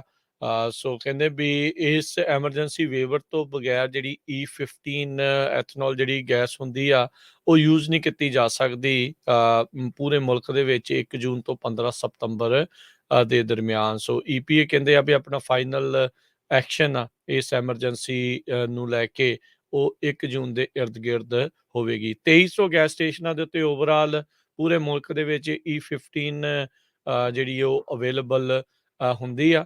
ਸੋ ਐਡਮਿਨਿਸਟ੍ਰੇਸ਼ਨ ਦੇ ਅਧਿਕਾਰੀ ਇਹ ਮੰਨਦੇ ਆ ਵੀ ਇਹ ਇੰਪੋਰਟੈਂਟ ਤੇ ਅਫੋਰਡੇਬਲ ਸੋਰਸ ਆਫ ਫਿਊਲ ਦੇ ਵਜੋਂ ਜਿਹੜਾ ਉਹ ਕੰਮ ਕਰ ਸਕਦਾ ਹੈਗਾ ਆ। ਸੋ ਮਿਲੀਅਨ ਬੈਰਲ ਐਵਰੀ ਡੇ ਜਿਹੜੇ ਤੇਲ ਭੰਡਾਰ ਦੇ ਵਿੱਚੋਂ ਕੱਢੇ ਜਾ ਰਹੇ ਹੈਗੇ ਆ। ਇਹ ਸਾਰਾ ਕੁਛ ਚੱਲ ਰਿਹਾ, ਪਰ ਉਸ ਦੇ ਬਾਵਜੂਦ ਜਿਹੜੀਆਂ ਤੇਲ ਦੀਆਂ ਕੀਮਤਾਂ ਥੋੜ੍ਹੀਆਂ ਜਿਹੀਆਂ ਥੱਲੇ ਆਈਆਂ ਨੇ, ਕੁਛ ਕੁ ਸੈਂਟ ਥੱਲੇ ਆਈਆਂ, ਪਰ ਫਿਰ ਵੀ ਅਜੇ ਇੰਨਾ ਅਸਰ ਜਿਹੜਾ ਹੈ ਉਸਦਾ ਨਹੀਂ ਹੋ ਰਿਹਾ ਜੀ, ਹੈਗਾ। ਸੋ ਤੇ ਬਿਲਕੁਲ। ਜੀ, ਕੀਮਤਾਂ ਦੀ ਇਹ ਹਰਜੋਤ ਸਿੰਘ ਜੀ ਜੇ ਗੱਲ ਕਰਦੇ ਜਾਈਏ, ਅਗਲੀ ਖਬਰ ਇਕੋਨਮੀ ਦੇ ਨਾਲ ਹੀ ਜਿਹੜੀ ਉਹ ਜੁੜੀ ਹੋਈ ਆ। ਪ੍ਰਾਈਸਾਂ 8.5% ਵਧੀਆਂ ਨੇ ਮਾਰਚ ਮਹੀਨੇ 'ਚ। ਇਨਫਲੇਸ਼ਨ ਨੇ ਲੱਕ ਜਿਹੜਾ ਆ ਉਹ ਹੋਰ ਵੀ ਤੋੜਿਆ। ਪਿਛਲੇ ਸਾਲ ਦੇ ਮੁਕਾਬਲੇ ਮਾਰਚ ਮਹੀਨੇ ਦੇ ਵਿੱਚ 8.5% ਕੀਮਤਾਂ ਦੇ ਵਿੱਚ ਵਾਧਾ ਹੋਇਆ ਆ। ਸੋ ਕੋਵਿਡ ਇਕੋਨਮੀ ਤੋਂ ਬਾਅਦ ਦੇ ਵਿੱਚ ਹੁਣ ਇਨਫਲੇਸ਼ਨ ਆ ਉਹ ਪੂਰੀ ਤਰ੍ਹਾਂ ਲੱਕ ਤੋੜ ਰਹੀ ਹੈਗੀ ਆ। 1981 ਦਸੰਬਰ ਦੇ ਵਿੱਚ ਇੰਨਾ ਜ਼ਿਆਦਾ ਵਾਧਾ ਆ ਇੱਕ ਈਅਰ ਟੂ ਈਅਰ ਕੰਪੈਰੀਜ਼ਨ ਦੇ ਵਿੱਚ ਦੇਖਿਆ ਗਿਆ ਸੀਗਾ। ਆਪਾਂ ਨੂੰ ਪਤਾ ਹੈ ਵੀ ਬਹੁਤ ਸਾਰਾ ਕੈਸ਼ ਮਨੀ ਉਹ ਸਰਕੂਲੇਸ਼ਨ ਦੇ ਵਿੱਚ ਆਇਆ ਸੀ। ਜਿੰਨਾ ਜ਼ਿਆਦਾ ਕੈਸ਼ ਛਾਪੂਗੇ ਉਸ ਤੋਂ ਬਾਅਦ ਦੇ ਵਿੱਚ ਮਹਿੰਗਾਈ ਵੱਧਦੀ ਹੋਈ ਵੱਧਦੀ ਆ। ਉੱਤੋਂ ਰਸ਼ੀਆ ਨੇ ਯੂਕਰੇਨ ਦੇ ਉੱਤੇ ਹਮਲਾ ਕਰ ਦਿੱਤਾ। ਇਸ ਦੇ ਨਾਲ ਐਨਰਜੀ ਦੀਆਂ ਪ੍ਰਾਈਸਿਸ ਜਿਹੜੀਆਂ ਆ ਹੋਰ ਵੱਧ ਗਈਆਂ। ਪਾਲਿਸੀ ਮੇਕਰਸ ਨੇ ਆਪਣੇ ਵੱਲੋਂ ਇਨਫਲੇਸ਼ਨ ਤੇ ਕਾਬੂ ਪਾਉਣ ਦੇ ਲਈ ਇੰਟਰਸਟ ਰੇਟ ਵਧਾਉਣੇ, ਹੋਰ ਕਈ ਕੁਛ ਜਿਹੜਾ ਉਹ ਕੀਤਾ, ਪਰ ਫਿਰ ਵੀ ਅਜੇ ਇਸ ਦੇ ਉੱਤੇ ਕਾਬੂ ਜਿਹੜਾ ਉਹ ਨਹੀਂ ਹੋਇਆ। ਫਰਵਰੀ ਦੇ ਮੁਕਾਬਲੇ ਮਾਰਚ ਮਹੀਨੇ ਦੇ ਵਿੱਚ 1.2% ਵਾਧਾ ਜਿਹੜਾ ਉਹ ਹੋਇਆ ਆ। ਪ੍ਰਾਈਸਿਸ ਹੋਰ ਵਧੇ ਨੇ ਤੇ ਪਿਛਲੇ ਸਾਲ ਦੀ ਮਾਰਚ ਦੇ ਮੁਕਾਬਲੇ 8.5% ਜਿਹੜਾ ਇਨਫਲੇਸ਼ਨ ਆ ਉਹ ਉੱਤੇ ਨੂੰ ਗਈ ਹੈਗੀ ਆ। ਸੋ ਫੂਡ ਇੰਡੈਕਸ ਜਿਹੜਾ ਆ ਉਹ 1% ਮਾਰਚ ਮਹੀਨੇ ਦੇ ਵਿੱਚ ਵਧਿਆ ਹੈਗਾ ਆ। ਬ੍ਰੇਕਫਾਸਟ ਸੀਰੀਅਲ ਉਹ 2.5% ਤਕਰੀਬਨ ਵੱਧ ਗਿਆ ਆ। ਇੱਥੋਂ ਤੱਕ ਕਿ ਚੌਲ ਜਿਹੜੇ ਆ ਉਹ 3.2%, ਬੀਫ 2% ਤੇ ਆਂਡੇ ਵੀ ਜਿਹੜੇ ਆ ਉਹ 2% ਤੱਕ ਵੱਧ ਗਏ ਆ। ਤੇ ਦੁੱਧ ਦੇ ਵਿੱਚ ਵੀ 1.3% ਵਾਧਾ ਹੋਇਆ। ਸੋ ਬੇਸਿਕਲੀ ਹਰ ਇੱਕ ਚੀਜ਼ ਦੇ ਵਿੱਚ ਆਪਾਂ ਪ੍ਰਾਈਸ ਦੇ ਵਿੱਚ ਇਨਕਰੀਜ਼ ਦੇਖਿਆ ਆ। ਉਹ ਪਿਛਲੇ ਮਹੀਨੇ ਦੇ ਨਾਲੋਂ ਜਿਹੜਾ ਕਿ ਆਲਰੇਡੀ ਪਹਿਲਾਂ ਹੀ ਪਿਛਲੇ ਸਾਲ ਦੇ ਮੁਕਾਬਲੇ ਕਿੰਨਾ ਹੀ ਉੱਤੇ ਚੱਲ ਰਿਹਾ ਸੀਗਾ। ਜੀ, ਬਿਲਕੁਲ। ਇੱਕ ਅਲੈਗਜ਼ੈਂਡਰ ਸਟੈਲ ਆ, ਉਹ ਕਹਿੰਦੇ ਆ ਵੀ ਯੂਐਸ ਸੀਪੀਆਈ ਪ੍ਰਿੰਟਿੰਗ 9% ਤੋਂ ਵੀ ਉੱਪਰ ਹੋਊਗਾ। ਇਸੇ ਤਰ੍ਹਾਂ ਜੈਨ ਸੈਕੀ, ਵਾਈਟ ਹਾਊਸ ਦੀ ਪ੍ਰੈਸ ਸੈਕਟਰੀ, ਉਹਨਾਂ ਨੇ ਇੰਡੀਕੇਸ਼ਨ ਦਿੱਤੀ ਆ ਵੀ ਇਨਫਲੇਸ਼ਨ ਹੋਰ ਵੀ ਉਹਦੇ ਜਿਹੜੇ ਨੰਬਰਸ ਆਣੇ ਆ ਵੱਧ ਹੋ ਸਕਦੇ ਆ। ਯੂਐਸਏ ਦੇ ਵਿੱਚ ਗੈਸ ਦੀ ਪ੍ਰਾਈਸ ਥੋੜੀ ਜਿਹੀ ਜ਼ਰੂਰ ਘਟੀ ਹੈਗੀ ਆ। ਇੱਕ ਟਾਈਮ ਦੇ ਉੱਤੇ $4.33 ਸੀ। ਇਹ ਯੂਐਸ ਦੀ ਐਵਰੇਜ ਦੱਸ ਰਹੇ ਆ ਆਪਾਂ ਸਾਰੇ ਸਟੇਟਸ ਦੀ, ਪਰ ਸਾਡੀ ਸਟੇਟਸ ਤਾਂ ਹਜੇ ਵੀ ਕੈਲੀਫੋਰਨੀਆ 'ਚ 5.75 ਆਮ ਤੁਸੀਂ ਦੇਖੋਗੇ ਗੈਸ ਸਟੇਸ਼ਨਾਂ ਦੇ ਉੱਤੇ। ਤੇ ਹੁਣ 4.33 ਐਵਰੇਜ ਤੋਂ ਘਟ ਕੇ 4.11 ਹੋਈ ਹੈਗੀ ਆ। ਇਸੇ ਤਰ੍ਹਾਂ ਕਰੂਡ ਆਇਲ ਦੀ ਪ੍ਰਾਈਸ $96 ਹੋ ਗਈ ਆ। ਇੱਕ ਟਾਈਮ ਦੇ ਉੱਤੇ 123 ਸੀ। ਇਹ 23% ਦੇ ਕਰੀਬ ਘਟੀ ਹੈਗੀ ਆ। ਜਿਹੜੀ ਗੈਸੋਲੀਨ ਦੀ ਕਾਸਟ ਆ 18% ਇਨਕਰੀਜ਼ ਹੋਈ ਆ ਇਕੱਲੇ ਮਾਰਚ ਦੇ ਵਿੱਚ। ਸੋ ਇਸ ਕਰਕੇ ਫੂਡ ਦੀ, ਹਾਊਸਿੰਗ ਦੀ, ਸਾਰਾ ਕੁਛ ਜਿਹੜਾ ਆ ਉਹ ਮਹਿੰਗਾ ਹੋਇਆ ਆ। ਤੇ ਉਹਦੇ ਕਰਕੇ ਹੁਣ ਜਿਹੜਾ ਬਾਈਡਨ ਐਡਮਿਨਿਸਟ੍ਰੇਸ਼ਨ ਆ ਉਹ ਵੀ ਇੱਕ ਬਹੁਤ ਵੱਡੀ ਪ੍ਰੋਬਲਮ ਦੇ ਵਿੱਚ ਆ। ਕਿਉਂਕਿ ਲੋਕ ਜਿਹੜੇ ਆ ਉਹ ਔਖੇ ਆ ਵੀ ਜਿਹੜੀਆਂ ਇਹਦੇ ਉੱਤੇ ਕੰਟਰੋਲ ਕੀਤਾ ਜਾਵੇ ਪ੍ਰਾਈਸ ਤੇ ਉਧਰੋਂ ਫੈਡ ਵਾਲੇ ਕਹਿੰਦੇ ਆ ਵੀ ਹੁਣ ਆਪਾਂ ਇੰਟਰਸਟ ਰੇਟ ਇਨਕਰੀਜ਼ ਕਰਾਂਗੇ। ਸੋ ਇਕੋਨਮੀ ਇਸ ਟਾਈਮ ਰਾਜਕਨਵੀਰ ਸਿੰਘ ਜੀ, ਮੈਨੂੰ ਲੱਗਦਾ ਵੀ ਇਕੋਨਮੀ ਵਾਲਾ ਜਿਹੜਾ ਮੁੱਦਾ ਆ ਉਹ ਮੇਨ ਬਣਿਆ ਹੋਇਆ ਆ। ਤੇ ਉੱਤੇ ਜਿਹੜੀ ਜਿੱਦਾਂ ਕਹਿੰਦੇ ਨਾ ਵੀ ਅੱਗ ਦੇ ਉੱਤੇ ਜਿਹੜਾ ਤੇਲ ਪਾ ਦੇਣਾ, ਰਸ਼ੀਆ ਯੂਕਰੇਨ ਦੀ ਲੜਾਈ ਨੇ ਉਹ ਕੰਮ ਕੀਤਾ ਆ, ਵਾਕਈ ਉਹਦੇ ਨਾਲ ਜਿਹੜੀਆਂ ਹੋਰ ਵੀ ਪ੍ਰਾਈਸਿਸ ਉੱਤੇ ਚਲਾ ਗਈਆਂ। ਬਿਲਕੁਲ ਹਰਜੋਤ ਸਿੰਘ ਜੀ, ਪ੍ਰਾਈਸ ਕਿਤੇ ਵੀ ਪਾਸੇ ਜਿਹੜੀ ਉਹ ਘਟਦੀ ਨਜ਼ਰ ਨਹੀਂ ਆ ਰਹੀ। ਫੈਡਰਲ ਰਿਜ਼ਰਵ ਨੇ ਆਪਣੇ ਜਿਹੜੇ GDP ਦੇ ਫੋਰਕਾਸਟ ਆ ਜਿਹੜੀਆਂ ਕਿਆਸ ਰਹੀਆਂ ਆ ਉਹਨਾਂ ਨੂੰ ਵੀ ਘਟਾ ਲਿਆ। ਬੈਂਕ ਆਫ ਅਮਰੀਕਾ ਦੇ ਐਨਲਿਸਟ ਉਹ ਸੋਚ ਰਹੇ ਸੀਗੇ ਵੀ 2022 ਦੇ ਵਿੱਚ 3.6% ਗਰੋਥ ਹੋ ਸਕਦੀ ਆ, ਪਰ ਉਹਨਾਂ ਨੇ ਘਟਾ ਕੇ ਉਸ ਨੂੰ 3.3% ਦੇ ਉੱਤੇ ਜਿਹੜਾ ਉਹ ਲੈ ਆਂਦਾ। ਸੋ ਓਵਰਆਲ GDP ਦੇ ਵਿੱਚ ਵੀ ਨੁਕਸਾਨ ਜਿਹੜਾ ਉਹ ਦੇਖਿਆ ਗਿਆ ਆ। ਫਰਵਰੀ ਦੇ ਨਾਲੋਂ ਮਾਰਚ ਮਹੀਨੇ ਦੇ ਵਿੱਚ ਰੈਂਟ ਵੀ 0.5% ਹਰਜੋਤ ਸਿੰਘ ਜੀ ਜਿਹੜੇ ਉਹ ਵਧੇ ਹੈਗੇ ਆ। ਸੋ ਇਹ ਹਰ ਇੱਕ ਪਾਸੇ ਜਿਹੜੀ ਉਹ ਤਾਂ ਨੂੰ ਕੰਮ ਜਾ ਰਿਹਾ ਹੈਗਾ ਆ। ਇੰਟਰਸਟ ਰੇਟ ਆਪਾਂ ਨੂੰ ਆਲਰੇਡੀ ਪਤਾ ਆ ਵੀ ਉਹ ਤਾਂ ਨੂੰ ਹੌਲੀ ਹੌਲੀ ਜਾ ਰਹੇ ਹੈਗੇ ਆ। ਸੋ ਉਧਰ ਯੂਜ਼ਡ ਕਾਰ ਤੇ ਜਿਹੜੇ ਟਰੱਕਸ ਆ ਉਹਨਾਂ ਦੇ ਵਿੱਚ ਜਿਹੜੀ ਪ੍ਰਾਈਸ ਆ ਉਹ ਥੋੜਾ ਜਿਹਾ ਘਟਿਆ ਆ। ਕਹਿੰਦੇ ਵੀ 3.8% ਇਸ ਕੰਜ਼ਿਊਮਰ ਪ੍ਰਾਈਸ ਇੰਡੈਕਸ ਦੇ ਵਿੱਚ ਕਟੌਤੀ ਜਿਹੜੀ ਉਹ ਦੇਖੀ ਗਈ ਆ। ਲਗਾਤਾਰ ਦੂਸਰਾ ਮਹੀਨਾ ਆ ਵੀ ਪੁਰਾਣੀਆਂ ਕਾਰਾਂ ਤੇ ਟਰੱਕਾਂ ਦੇ ਪ੍ਰਾਈਸਿਸ ਦੇ ਵਿੱਚ ਕਟੌਤੀ ਜਿਹੜੀ ਉਹ ਹੋਈ ਹੋਵੇ। ਓਵਰਆਲ ਬਾਕੀ ਸਾਰੀਆਂ ਚੀਜ਼ਾਂ ਤਾਂ ਨੂੰ ਜਾ ਰਹੀਆਂ ਹੈਗੀਆਂ ਆ। ਫੈਡ ਦੇ ਜਿਹੜੇ ਚੇਅਰਮੈਨ ਜਰੋਮ ਪਾਵਲ ਆ ਉਹਨਾਂ ਨੇ ਮਾਰਚ ਦੇ ਵਿੱਚ ਕਿਹਾ ਸੀਗਾ ਵੀ ਇਸ ਸਾਲ ਦੇ ਵਿੱਚ ਇਹੀ ਐਕਸਪੈਕਟੇਸ਼ਨਸ ਆ, ਇਹੀ ਭਵਿੱਖਬਾਣੀ ਕਹਿ ਲਓ ਵੀ ਇਨਫਲੇਸ਼ਨ ਆ ਉਹ ਪਹਿਲੇ ਕੁਆਟਰ ਦੇ ਵਿੱਚ ਪੀਕ ਕਰੂਗਾ, ਜਿਹਦੇ ਵਿੱਚੋਂ ਆਪਾਂ ਹੁਣ ਲੰਘ ਹਟੇ ਆ। ਸੋ ਦੂਸਰਾ ਕੁਆਟਰ ਇਸ ਟਾਈਮ ਚੱਲ ਰਿਹਾ ਤੇ ਉਸ ਤੋਂ ਬਾਅਦ ਦੇ ਵਿੱਚ ਲੈਵਲ ਆਊਟ ਹੋਣਾ ਸ਼ੁਰੂ ਹੋਊਗਾ। ਪਰ ਹੁਣ ਦੇਖੋ ਅੱਗੇ ਕੀ ਬਣਦਾ। ਜਿੱਦਾਂ ਤੁਸੀਂ ਕਿਹਾ ਵੀ ਇਸ ਸਾਲ ਮਿਡ ਟਰਮ ਇਲੈਕਸ਼ਨਸ ਵੀ ਆ ਤੇ ਇਹ ਲੋਕਾਂ ਦੀਆਂ ਜੇਬਾਂ ਦੇ ਵਿੱਚ ਪੈ ਰਿਹਾ ਜਿਹੜਾ ਸੇਕ ਆ, ਇਹ ਬੈਲਟ ਦੇ ਉੱਤੇ ਵੀ ਨਜ਼ਰ ਜ਼ਰੂਰ ਆਵੇਗਾ। ਸੋ ਰਿਪਬਲਿਕਨਸ ਨੂੰ ਉਹਨਾਂ ਦੇ ਲਈ ਇਹ ਓਵਰਆਲ ਜਿਹੜੀ ਇਸ ਟਾਈਮ ਇਨਫਲੇਸ਼ਨ ਚੱਲ ਰਹੀ ਆ, ਪੋਲੀਟੀਕਲੀ ਤੌਰ ਦੇ ਉੱਤੇ ਉਹਨਾਂ ਨੂੰ ਫਾਇਦਾ ਜਿਹੜੀ ਉਹ ਦੇ ਕੇ ਜਾ ਸਕਦੀ ਆ। ਡੈਮੋਕ੍ਰੇਟਸ ਇਸ ਟਾਈਮ ਹਰ ਤਰੀਕੇ ਦਾ ਹੱਥ ਪੱਲਾ ਮਾਰ ਰਹੇ ਆ ਵੀ ਨਵੰਬਰ ਤੱਕ ਲੋਕਾਂ ਨੂੰ ਜਿਹੜੇ ਇਸ ਟਾਈਮ ਗਰਮੀ ਮਹਿਸੂਸ ਕੀਤੀ ਜਾ ਰਹੀ ਆ ਪ੍ਰਾਈਸਾਂ ਨੂੰ ਲੈ ਕੇ, ਉਹ ਥੋੜੀ ਜਿਹੜੀ ਉਹ ਘਟੇ ਤੇ ਸ਼ਾਇਦ ਸਾਡੀਆਂ ਕੁਝ ਸੀਟਾਂ ਤੇ ਸਾਡੀਆਂ ਵੋਟਾਂ ਜਿਹੜੀਆਂ ਉਹ ਬਚ ਜਾਣ। ਪਰ ਲੈਟਸ ਸੀ ਕੀ ਜਿਹੜਾ ਇਸ ਦੇ ਵਿੱਚ ਬਣੇਗਾ। ਪਰ ਸਥਿਤੀ ਓਵਰਆਲ ਲੋਕਾਂ ਦੇ ਲਈ ਮਹਿੰਗਾਈ ਨੂੰ ਲੈ ਕੇ ਉਹ ਮਾੜੀ ਹੀ ਚੱਲ ਰਹੀ ਆ। ਜੀ, ਅਗਲੀ ਖਬਰ ਵਿੱਚ ਚੱਲੀਏ। ਜਿਸ ਤਰ੍ਹਾਂ ਪਿਛਲਾ ਹਫਤਾ ਕੈਲੀਫੋਰਨੀਆ ਦੇ ਵਿੱਚ, ਖਾਸ ਕਰਕੇ ਸੈਂਟਰਲ ਕੈਲੀਫੋਰਨੀਆ ਦੇ ਵਿੱਚ ਬਹੁਤ ਹੀ ਗਰਮ ਸੀਗਾ। 90 ਡਿਗਰੀ ਤੱਕ 95 ਡਿਗਰੀ ਤੱਕ ਟੈਂਪਰੇਚਰ ਪਹੁੰਚਿਆ ਹੋਇਆ ਸੀ। ਤੇ ਕੱਲ ਰਾਤੀ ਲੇਕ ਤਾਹੋ ਦੇ ਵਿੱਚ ਇਹ ਟੈਂਪਰੇਚਰ 9 ਡਿਗਰੀ ਦੇ ਉੱਤੇ ਚਲਾ ਗਿਆ ਸੀ। ਬੇ ਏਰੀਏ ਦੇ ਵਿੱਚ ਅੱਜ ਵੀ ਬਹੁਤ ਜ਼ਿਆਦਾ ਜਿਹੜੀ ਠੰਡ ਹੈਗੀ ਆ। ਸਿਆਰਾ ਨਵਾਡਾ ਦੇ ਹਿਸਾਬ ਨਾਲ ਦੱਸਿਆ ਜਾਵੇ, ਜਿਸ ਤਰ੍ਹਾਂ ਮੈਂ ਤੁਹਾਨੂੰ ਦੱਸਿਆ ਹੀ ਆ ਵੀ ਸਾਊਥ ਲੇਕ ਤਾਹੋ ਦੇ ਵਿੱਚ 9 ਡਿਗਰੀ ਟੈਂਪਰੇਚਰ ਪਹੁੰਚਿਆ ਤੇ ਟਰੱਕੀ ਦੇ ਵਿੱਚ 10 ਡਿਗਰੀ। ਨੈਸ਼ਨਲ ਵੈਦਰ ਸਰਵਿਸ ਨੇ ਇਹ ਰਿਪੋਰਟ ਦਿੱਤੀ ਹੈਗੀ ਆ। 3.4 ਇੰਚ ਜਿਹੜੀ ਸਨੋ ਆ ਉਹ ਵੀ ਪਈ ਹੈਗੀ ਆ ਤੇ ਅੱਜ ਰਾਤ ਨੂੰ ਹੋਰ ਸਨੋ ਲੇਕ ਤਾਹੋ ਵਾਲੇ ਏਰੀਏ 'ਚ ਪੈ ਸਕਦੀ ਹੈਗੀ ਆ। ਉਹ ਗੱਲ ਠੀਕ ਆ ਬਿਲਕੁਲ ਵੀ ਕੈਲੀਫੋਰਨੀਆ ਨੂੰ ਪਾਣੀ ਦੀ ਬਹੁਤ ਜ਼ਰੂਰਤ ਹੈਗੀ ਆ। ਸੋ ਸਨੋ ਵਧੀਆ ਇੱਕ ਤਰ੍ਹਾਂ ਨਾਲ ਖਬਰ ਹੋਊਗੀ। ਪਰ ਦੂਸਰੇ ਪਾਸੇ ਜਿਸ ਹਿਸਾਬ ਨਾਲ ਕਲਾਈਮੇਟ ਚੇਂਜ ਹੋ ਰਿਹਾ ਵੀ, ਪਿਛਲੇ ਹਫਤੇ 95 ਡਿਗਰੀ 90 ਡਿਗਰੀ ਤੇ ਹੁਣ ਇੱਕਦਮ ਇੰਨਾ ਠੰਡਾ, ਤੇ ਲੋਕ ਇਹਦੇ ਨਾਲ ਬਿਮਾਰ ਵੀ ਬਹੁਤ ਜ਼ਿਆਦਾ ਹੋਣਗੇ।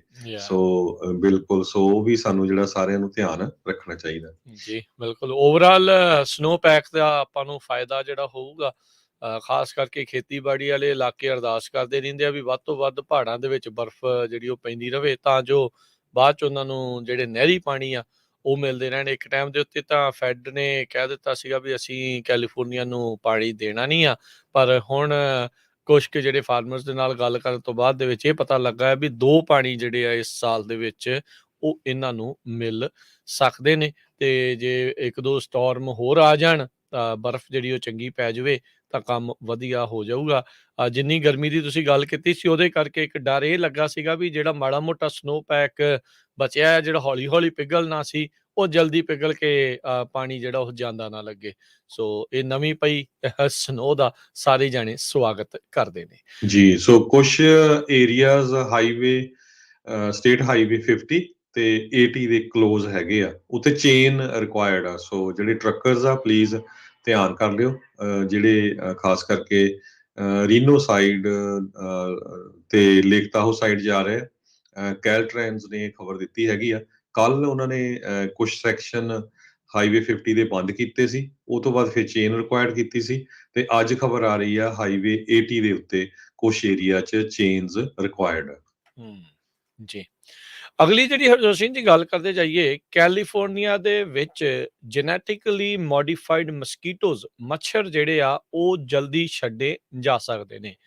ਜੈਨੇਟਿਕਲੀ ਮੋਡੀਫਾਈਡ ਜਿਹੜੇ ਬੀ ਆ ਉਹਨਾਂ ਦੇ ਬਾਰੇ ਆਪਾਂ ਬਹੁਤ ਸੁਣੇ ਆ ਵੀ GMO ਵਾਲੇ ਜਿਹੜੇ ਬੀ ਆ ਉਹਨਾਂ ਦੇ ਵਿੱਚ ਇੱਦਾਂ ਆ ਉਹ ਉੱਦਾਂ ਆ। ਕਈ ਤਰੀਕੇ ਦੀਆਂ ਜਿਹੜੀਆਂ ਗੱਲਾਂ ਆਪਾਂ ਨੂੰ ਉਸ ਦੇ ਬਾਰੇ ਸੁਣਨ ਨੂੰ ਮਿਲਦੀਆਂ ਰਹਿੰਦੀਆਂ ਆ, ਤੇ ਕਹਿੰਦੇ ਹੁਣ ਮੱਛਰਾਂ ਦੇ ਉੱਤੇ ਵੀ ਇਹ ਕਰਨ ਜਾ ਰਹੇ ਆ। ਇਸ ਦੀ ਅਜੇ ਮਨਜ਼ੂਰੀ ਜਿਹੜੀ US ਦੀ EPA ਇਨਵਾਇਰਨਮੈਂਟਲ ਪ੍ਰੋਟੈਕਸ਼ਨ ਏਜੰਸੀ ਆ ਉਹਨਾਂ ਨੇ ਦਿੱਤੀ ਨਹੀਂ ਆ, ਪਰ ਕਹਿੰਦੇ ਵੀ ਕਿਆਸ ਰਹੀਆਂ ਇਹ ਆ ਵੀ ਇਸ ਪਾਇਲਟ ਪ੍ਰੋਜੈਕਟ ਨੂੰ ਅਪਰੂਵ ਕੀਤਾ ਜਾ ਸਕਦਾ ਆ। ਆਕਸੀਟੈਕ ਮਸਕੀਟੋ ਜਿਹੜੇ ਆ ਮੱਛਰ ਆ ਉਹ ਕੁਝ ਵਿਸ਼ੇਸ਼ ਜ਼ਿਲ੍ਹਿਆਂ ਦੇ ਵਿੱਚ ਕੈਲੀਫੋਰਨੀਆ ਤੇ ਫਲੋਰੀਡਾ ਦੇ ਵਿੱਚ ਛੱਡੇ ਜਾਣਗੇ। ਇਹ ਕਹਿੰਦੇ ਵੀ ਹੁਣ ਅਗਲਾ ਸਟੈਪ ਇਹਨਾਂ ਦਾ ਐਪਲੀਕੇਸ਼ਨ ਭਰਨਾ ਹੈਗਾ ਸਟੇਟ ਰੈਗੂਲੇਟਰਸ ਦੇ ਨਾਲ, ਉਹਨਾਂ ਦੀ ਮਨਜ਼ੂਰੀ ਵੀ ਇਹ ਬਹੁਤ ਜ਼ਰੂਰੀ ਆ। ਡੈਲਟਾ ਮਸਕੀਟੋ ਤੇ ਵੈਕਟਰ ਕੰਟਰੋਲ ਡਿਸਟ੍ਰਿਕਟ ਟਲੈਰੀ ਕਾਉਂਟੀ ਦੇ ਸਾਂਝੇ ਪ੍ਰਯਾਸ ਦੇ ਨਾਲ ਇਹ ਕਹਿੰਦੇ ਆ ਪਾਇਲਟ ਪ੍ਰੋਜੈਕਟ ਜਿਹੜਾ ਉਹ ਕੀਤਾ ਜਾਵੇਗਾ। ਸੋ ਕਹਿੰਦੇ ਆ ਵੀ 5000 ਤੋਂ 30,000 ਮਸਕੀਟੋ ਆ ਉਹ ਹਰ ਹਫਤੇ ਜਿਹੜੇ ਉਹ ਛੱਡਣਗੇ।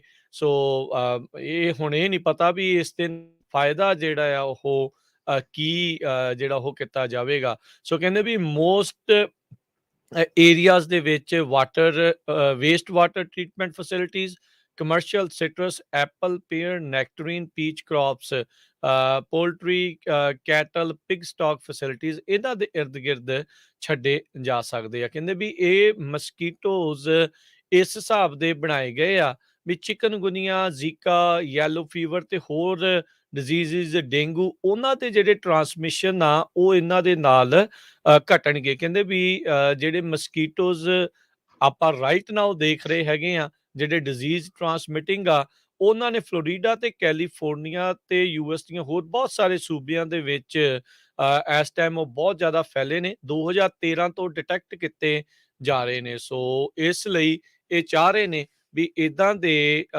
ਮਸਕੀਟੋਜ਼ ਛੱਡ ਕੇ ਉਹਨਾਂ ਦੂਜੇ ਮਸਕੀਟੋ ਡਿਜ਼ੀਜ਼ ਟਰਾਂਸਮਿਟਿੰਗ ਮਸਕੀਟੋਜ਼ ਆ ਉਹਨਾਂ ਉੱਤੇ ਕਾਬੂ ਜਿਹੜਾ ਉਹ ਪਾਇਆ ਜਾਵੇ। ਤੇ ਕਹਿੰਦੇ ਵੀ ਇਹ ਜਿਹੜੀ ਪੈਸਟ ਕੰਟਰੋਲ ਟੈਕਨੋਲੋਜੀ ਆ ਇਹ biological targeted biological pest control technology ਵਰਤੀ ਜਾ ਰਹੀ ਹੈ। ਇਹਦੇ ਨਾਲ ਬੀਜ਼ ਤੇ ਬਟਰਫਲਾਈਜ਼ ਜਿਹੜੇ ਕਿ ਬਾਕੀ ਪੌਦਿਆਂ ਦੇ ਲਈ, ਫਲਾਂ ਦੇ ਲਈ, ਫੁੱਲਾਂ ਦੇ ਲਈ ਵਧੀਆ ਹੁੰਦੇ ਆ ਉਹਨਾਂ ਉੱਤੇ ਹਾਰਮ ਨਹੀਂ ਹੋਊਗਾ।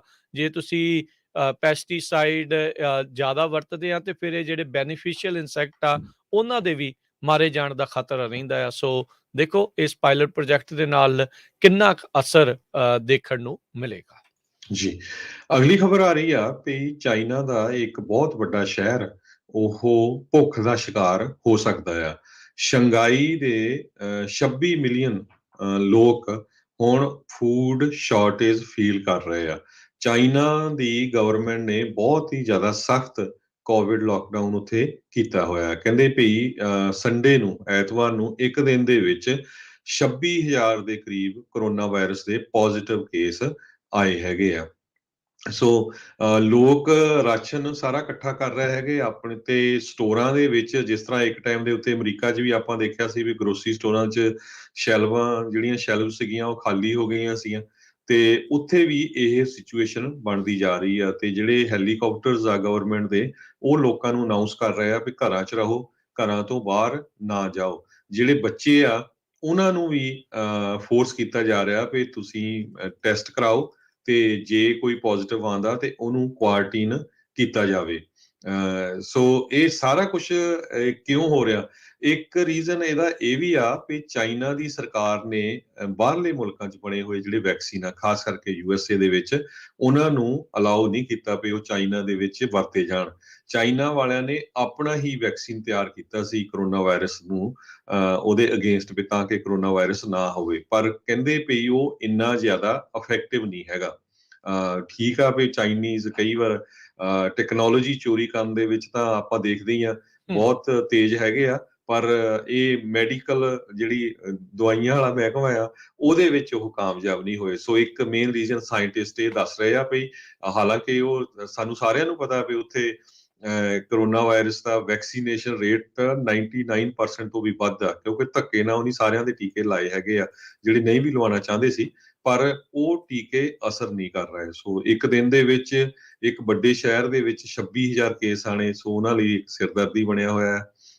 ਉਹਦੇ ਕਰਕੇ ਉਹਨੇ ਪੂਰੇ ਦਾ ਪੂਰਾ ਸ਼ਹਿਰ ਆ ਬੰਦ ਕੀਤਾ ਤੇ ਲੋਕ ਇੱਕ ਵਾਰੀ ਫੇਰ ਘਬਰਾ ਗਏ ਵੀ ਜੇ ਇਸ ਤਰ੍ਹਾਂ ਰਿਹਾ ਤੇ ਫੂਡ ਮੁੜ ਕੇ ਮਿਲਣਾ ਨਹੀਂ। ਜੀ ਬਿਲਕੁਲ। ਸੋ ਦੇਖੋ ਜੀ ਕੀ ਜਿਹੜਾ ਹੁਣ ਬਣਦਾ ਹੈਗਾ ਆ, ਮਾੜੀ ਗੱਲ ਆ, ਵਿਚਾਰੇ ਲੋਕ ਅੱਗੇ ਉੱਥੇ ਤੜੇ ਹੋਏ ਨੇ। ਆਪਾਂ ਨੂੰ ਪਤਾ ਹੈ ਵੀ ਕਿੱਦਾਂ ਥੋੜ੍ਹੇ ਕੇਸਾਂ ਦੇ ਉੱਤੇ ਹੀ ਉੱਥੇ ਪੂਰੇ ਦੇ ਪੂਰੇ ਮਿਲੀਅਨਸ ਆਫ ਲੋਕਾਂ ਦੇ ਸ਼ਹਿਰਾਂ ਨੂੰ ਜਿਹੜਾ ਉਹ ਲੋਕਡਾਊਨ ਕਰ ਦਿੱਤਾ ਜਾਂਦਾ ਆ। ਕਹਿੰਦੇ ਵੀ ਜਿਹੜੇ ਰਾਜਨਾਮੀ ਸਿੰਘ ਜੀ ਬਾਹਰਲੇ ਚਾਈਨੀਜ਼ ਰੈਗੂਲੇਟਰਸ ਨੇ ਅਪਰੂਵ ਨਹੀਂ ਕੀਤੇ, ਜਿਹੜੇ ਅਮਰੀਕਾ ਦੇ ਵਿੱਚ ਜਿਸ ਤਰ੍ਹਾਂ ਮੋਡਰਨਾ ਜਾਂ ਹੋਰ ਜੌਨਸਨ ਐਂਡ ਜੌਨਸਨ ਦੇ ਵੈਕਸੀਨ ਆ, ਉੱਥੇ ਚਾਈਨਾ ਦੇ ਵਿੱਚ।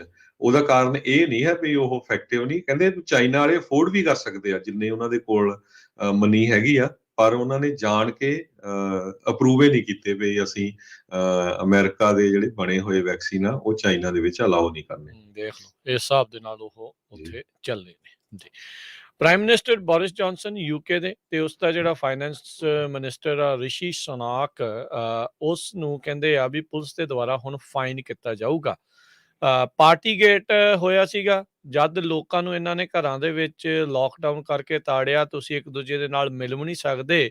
ਇਹਨਾਂ ਨੇ ਵਾਈਨ ਬੀਅਰ ਪਾਰਟੀਜ਼ ਜਿਹੜੀਆਂ ਉਹ ਕੀਤੀਆਂ, ਤਸਵੀਰਾਂ ਸਾਹਮਣੇ ਆਈਆਂ। ਕਾਫੀ ਸ਼ਰਮਨਾਕ ਸਥਿਤੀ ਜਿਹੜੀ ਆ ਇਸ ਪ੍ਰਸ਼ਾਸਨ ਦੀ ਉਸ ਟਾਈਮ ਦੇ ਉੱਤੇ ਰਹੀ। ਲੰਡਨ ਦੀ ਮੈਟਰੋਪੋਲੀਟਨ ਪੁਲਿਸ ਉਸਨੇ ਅੱਜ ਦੱਸਿਆ ਵੀ ਉਹਨਾਂ ਨੇ ਘੱਟੋ ਘੱਟ 50 ਵੱਖ-ਵੱਖ ਫਾਈਨ ਜਿਹੜੇ ਉਹ ਇਸ਼ੂ ਕੀਤੇ ਨੇ। ਆਪਰੇਸ਼ਨ ਹਿਲਮੈਨ ਇਨਵੈਸਟੀਗੇਸ਼ਨ ਦੇ ਤਹਿਤ ਜਿਹੜੀਆਂ ਗਵਰਨਮੈਂਟ ਪ੍ਰੈਮਿਸਿਸ ਦੇ ਉੱਤੇ, ਸਰਕਾਰੀ ਥਾਵਾਂ ਦੇ ਉੱਤੇ, ਜਿਨ੍ਹਾਂ 'ਚ ਡਾਊਨਿੰਗ ਸਟਰੀਟ, ਵਾਈਟ ਹਾਲ, ਹੋਰ ਇਲਾਕੇ ਆਉਂਦੇ ਆ, ਵੀ ਉੱਥੇ ਜਿਹੜੀਆਂ ਗੈਦਰਿੰਗਸ ਕੀਤੀਆਂ ਸੀ, ਜਦ ਬਾਕੀ ਲੋਕਾਂ ਨੂੰ ਜਿਹੜਾ ਬਹੁਤ ਸਖਤੀ ਦੇ ਨਾਲ ਘਰਾਂ ਦੇ ਵਿੱਚ ਤਾੜ ਕੇ ਰੱਖਿਆ ਹੋਇਆ ਸੀਗਾ। ਸੋ ਜੌਨਸਨ ਤੇ ਸੁਨਾਕ ਹੁਣਾਂ ਨੇ ਜਿਹੜੇ COVID-19 ਦੇ ਜਿਹੜੇ ਲਾਜ਼ ਆ, ਉਹਨਾਂ ਨੂੰ, ਉਹਨਾਂ ਦੀਆਂ ਧੱਜੀਆਂ ਜਿਹੜੀਆਂ ਆ ਉਹ ਉਡਾਈਆਂ ਸੀਗੀਆਂ। ਪ੍ਰਾਈਮ ਮਿਨਿਸਟਰ ਜੌਨਸਨ ਨੇ ਉੱਦਾਂ ਕਈ ਪਾਰਟੀਜ਼ ਦੇ ਬਾਰੇ ਜਿਹੜਾ ਉਹ ਨਾ ਕੀਤੀ ਸੀਗੀ, ਮੰਨੇ ਨਹੀਂ ਸੀਗੇ ਵੀ ਇੱਦਾਂ ਜਿਹੜਾ ਉਹ ਹੋਇਆ ਆ। ਕਹਿੰਦੇ ਵੀ ਇਹ ਪਹਿਲੀ ਵਾਰੀ ਹੋਣ ਜਾ ਰਿਹਾ ਆ ਵੀ ਯੂਕੇ ਦੇ ਸਿਟਿੰਗ ਪ੍ਰਾਈਮ ਮਿਨਿਸਟਰ ਨੂੰ ਲਾਅ ਬ੍ਰੇਕ ਕਰਨ ਦੇ ਲਈ ਫਾਈਨ ਜਿਹੜਾ ਉਹ ਕੀਤਾ ਜਾ ਰਿਹਾ ਹੋਵੇ। ਸੋ ਇਹ ਇਕੱਲੀ ਇੱਕ ਇਵੈਂਟ ਨਹੀਂ ਹੋਈ, 12 ਇਵੈਂਟਸ ਹੋਈਆਂ, ਜਿਹਦੇ ਵਿੱਚ 2 ਪ੍ਰਾਈਮ ਮਿਨਿਸਟਰ ਬੋਰਿਸ ਜੌਨਸਨ ਨੇ ਖੁਦ ਅਟੈਂਡ ਕੀਤੀਆਂ। ਜਦੋਂ ਕਿ ਇੱਕ ਟਾਈਮ ਦੇ ਉੱਤੇ ਪ੍ਰਾਈਮ ਮਿਨਿਸਟਰ ਬੋਰਿਸ ਜੌਨਸਨ ਨੂੰ ਕਰੋਨਾ ਵਾਇਰਸ ਹੋਇਆ ਸੀ ਤੇ ਉਹ ਮਸੀ ਬਚੇ ਸੀ, ਬਹੁਤ ਜ਼ਿਆਦਾ ਖਤਰਨਾਕ ਪੋਜੀਸ਼ਨ ਤੇ ਸੀ। ਇਹ ਸਾਰਾ ਕੁਝ ਮਈ 2020 ਤੋਂ ਲੈ ਕੇ ਅਪ੍ਰੈਲ 2021 ਤੱਕ ਵਾਪਰਿਆ। ਜਿਹੜੀ ਇਨਵੈਸਟੀਗੇਸ਼ਨ ਟੀਮ ਸੀ ਉਹਨਾਂ ਨੇ 300 ਪਿਕਚਰਸ ਤੇ 500 ਪੇਜਾਂ ਦੀ ਇਨਫੋਰਮੇਸ਼ਨ ਇਕੱਠੀ ਕੀਤੀ ਉਹਨਾਂ ਨੂੰ ਚਾਰਜ ਕਰਨ ਦੇ ਲਈ। ਸੋ ਇਸ ਸਾਰੇ ਦੇ ਸੰਬੰਧ ਦੇ ਵਿੱਚ ਆਪੋਜੀਸ਼ਨ ਲੇਬਰ ਪਾਰਟੀ ਦੇ ਲੀਡਰ ਕੀਅਰ ਸਟਾਰਮਰ, ਉਹਨਾਂ ਨੇ ਕਿਹਾ ਵੀ ਜੌਨਸਨ ਨੂੰ ਤੇ ਸਨਕ ਨੂੰ ਰਿਜ਼ਾਈਨ ਦੇਣਾ ਚਾਹੀਦਾ ਹੈਗਾ, ਕਿਉਂਕਿ ਐਜ਼ ਏ ਲੀਡਰ ਇਹਨਾਂ ਨੇ ਰੂਲ ਤੋੜੇ ਹੈਗੇ ਆ। ਲੰਡਨ ਦੇ ਮੇਅਰ ਸਾਦਿਕ ਖਾਨ ਨੇ ਵੀ ਜੌਨਸਨ ਨੂੰ ਕੁਇਟ ਕਰਨ ਦੇ ਲਈ ਕਿਹਾ ਆ। ਉਹਨਾਂ ਨੇ ਕਿਹਾ ਵੀ ਜੇ ਪ੍ਰਾਈਮ ਮਿਨਿਸਟਰੀ ਜਾਂ ਗਵਰਨਮੈਂਟ ਲਾਅ ਬ੍ਰੇਕ ਕਰ ਰਹੀ ਆ, ਉਹ ਉਸ ਟਾਈਮ ਦੇ ਉੱਤੇ ਜਦੋਂ ਪਰਿਵਾਰਾਂ ਨੇ ਬਹੁਤ ਵੱਡੀ ਸੈਕਰੀਫਾਈਸ ਦਿੱਤੀ ਆ ਲਾਅ ਨੂੰ ਅਵੇ ਕਰਨ ਦੇ ਲਈ, ਲਾਅ ਨੂੰ ਫੋਲੋ ਕਰਨ ਦੇ ਲਈ। ਕਹਿੰਦੇ ਵੀ ਬਹੁਤ ਸਾਰੇ ਪਰਿਵਾਰ ਤਾਂ ਆਪਣੇ ਰਿਸ਼ਤੇਦਾਰਾਂ ਨੂੰ ਗੁੱਡ ਬਾਏ ਵੀ ਨਹੀਂ ਕਹਿ ਸਕੇ ਜਦੋਂ ਉਹਨਾਂ ਦੀ ਮੌਤ ਹੋ ਗਈ, ਕਿਉਂਕਿ ਇੰਨੀਆਂ ਜ਼ਿਆਦਾ ਰਿਸਟ੍ਰਿਕਸ਼ਨਸ ਲਾਈਆਂ ਸੀਆਂ ਵੀ 5 ਬੰਦੇ ਹੀ ਫਿਊਨਰਲ ਦੇ ਉੱਤੇ ਜਾ ਸਕਦੇ ਹੈਗੇ ਆ। ਸੋ ਆਪੋਜੀਸ਼ਨ ਨੂੰ ਵੀ ਹੁਣ ਸੋਹਣਾ ਪੁਆਇੰਟ ਇਸ ਮਾਮਲੇ 'ਚ ਮਿਲਿਆ ਹੈਗਾ ਜੀ। ਉਹ ਕਹਿੰਦੇ ਵੀ ਜਿਹੜਾ ਪ੍ਰਾਈਮ ਮਿਨਿਸਟਰ ਤੇ ਜਿਹੜਾ ਉਹਦਾ ਮੰਤਰੀ ਹੈਗਾ ਸੁਨਾਕ, ਜੇ ਉਹ ਆਪਣੇ ਕਾਨੂੰਨਾਂ ਬਣਾਏ ਹੋਏ ਕਾਨੂੰਨਾਂ ਦੀ ਪਾਲਣਾ ਨਹੀਂ ਕਰਦਾ, ਉਹਨਾਂ ਨੂੰ ਉਸ ਅਹੁਦੇ ਦੇ ਉੱਤੇ ਰਹਿਣ ਦਾ ਕੋਈ ਹੱਕ ਨਹੀਂ ਹੈਗਾ। ਕਹਿੰਦੇ ਵੀ 300 ਫੋਟੋਆਂ ਜਿਹੜੇ ਡਿਪਾਰਟਮੈਂਟ ਨੂੰ ਦਿੱਤੀਆਂ ਗਈਆਂ ਸੀਗੀਆਂ ਤੇ 500 ਪੇਜਾਂ ਦੀ ਇਨਫੋਰਮੇਸ਼ਨ ਸੀਗੀ ਇਨਵੈਸਟੀਗੇਸ਼ਨ ਦੇ ਵਿੱਚ, ਜਿਹੜੀ ਇਹਨਾਂ ਨੇ ਜਾਂਚ ਕੀਤੀ ਆ ਵੀ ਇਹ ਕੀ ਗੁੱਲ ਖਿਲਾਉਂਦੇ ਰਹੇ ਆ। 12 ਜਿਹੜੀਆਂ ਦਰਜਨ ਪਾਰਟੀਆਂ ਇਹਨਾਂ ਨੇ ਜਿਹੜੀਆਂ ਉਹ ਕੀਤੀਆਂ ਸੀਗੀਆਂ, ਪਰ ਇਹਨਾਂ ਨੂੰ ਵੀ ਸ਼ਰਮ ਕਿੱਥੇ ਆਉਂਦੀ ਆ, ਨਜ਼ਾਰੇ ਦੇ ਨਾਲ ਲੱਗੇ ਨੇ ਪ੍ਰਾਈਮ ਮਿਨਿਸਟਰ ਜਿਹੜੇ ਉਹ ਇਸ ਟਾਈਮ ਹੈਗੇ ਨੇ। ਅੱਗੇ ਪਤਾ ਨਹੀਂ ਇਹਨਾਂ ਦਾ ਸਿਆਸੀ ਭਵਿੱਖ ਕਿੱਦਾਂ ਦਾ ਹੋਊਗਾ। ਅੰਦਰ ਇਹਨਾਂ ਦੀ ਆਪਣੀ ਪਾਰਟੀ 'ਚ ਵੀ ਰੌਲਾ ਰੱਪਾ ਪਿਆ, ਪਰ ਇਵੈਂਚੁਅਲੀ ਇਹ ਅਜੇ ਮੌਜੂਦ ਨੇ ਤੇ ਲੀਡਰ ਦੇ ਤੌਰ ਦੇ ਉੱਤੇ ਉਹ ਬਣੇ ਹੈਗੇ ਨੇ। ਭਵਿੱਖ ਦੇ ਬਾਰੇ ਆਪਾਂ ਕੁਛ ਕਹਿ ਨਹੀਂ ਸਕਦੇ। ਤੇ ਹਰਜੋਤ ਸਿੰਘ ਜੀ, ਜੀ ਬ੍ਰੇਕ ਦਾ ਵਕਤ ਹੋ ਗਿਆ, ਇੱਕ ਬ੍ਰੇਕ ਲਵਾਂਗੇ। ਬ੍ਰੇਕ ਤੋਂ ਬਾਅਦ ਮੁੜ ਕੇ ਫਿਰ ਵਾਪਸ ਹਾਜ਼ਰ ਹੁੰਦੇ ਆ ਤੇ ਪ੍ਰੋਗਰਾਮ ਅਪਡੇਟ ਅਮਰੀਕਾ ਇੱਦਾਂ ਹੀ ਚੱਲਦਾ ਰਹੇਗਾ। ਜੀ।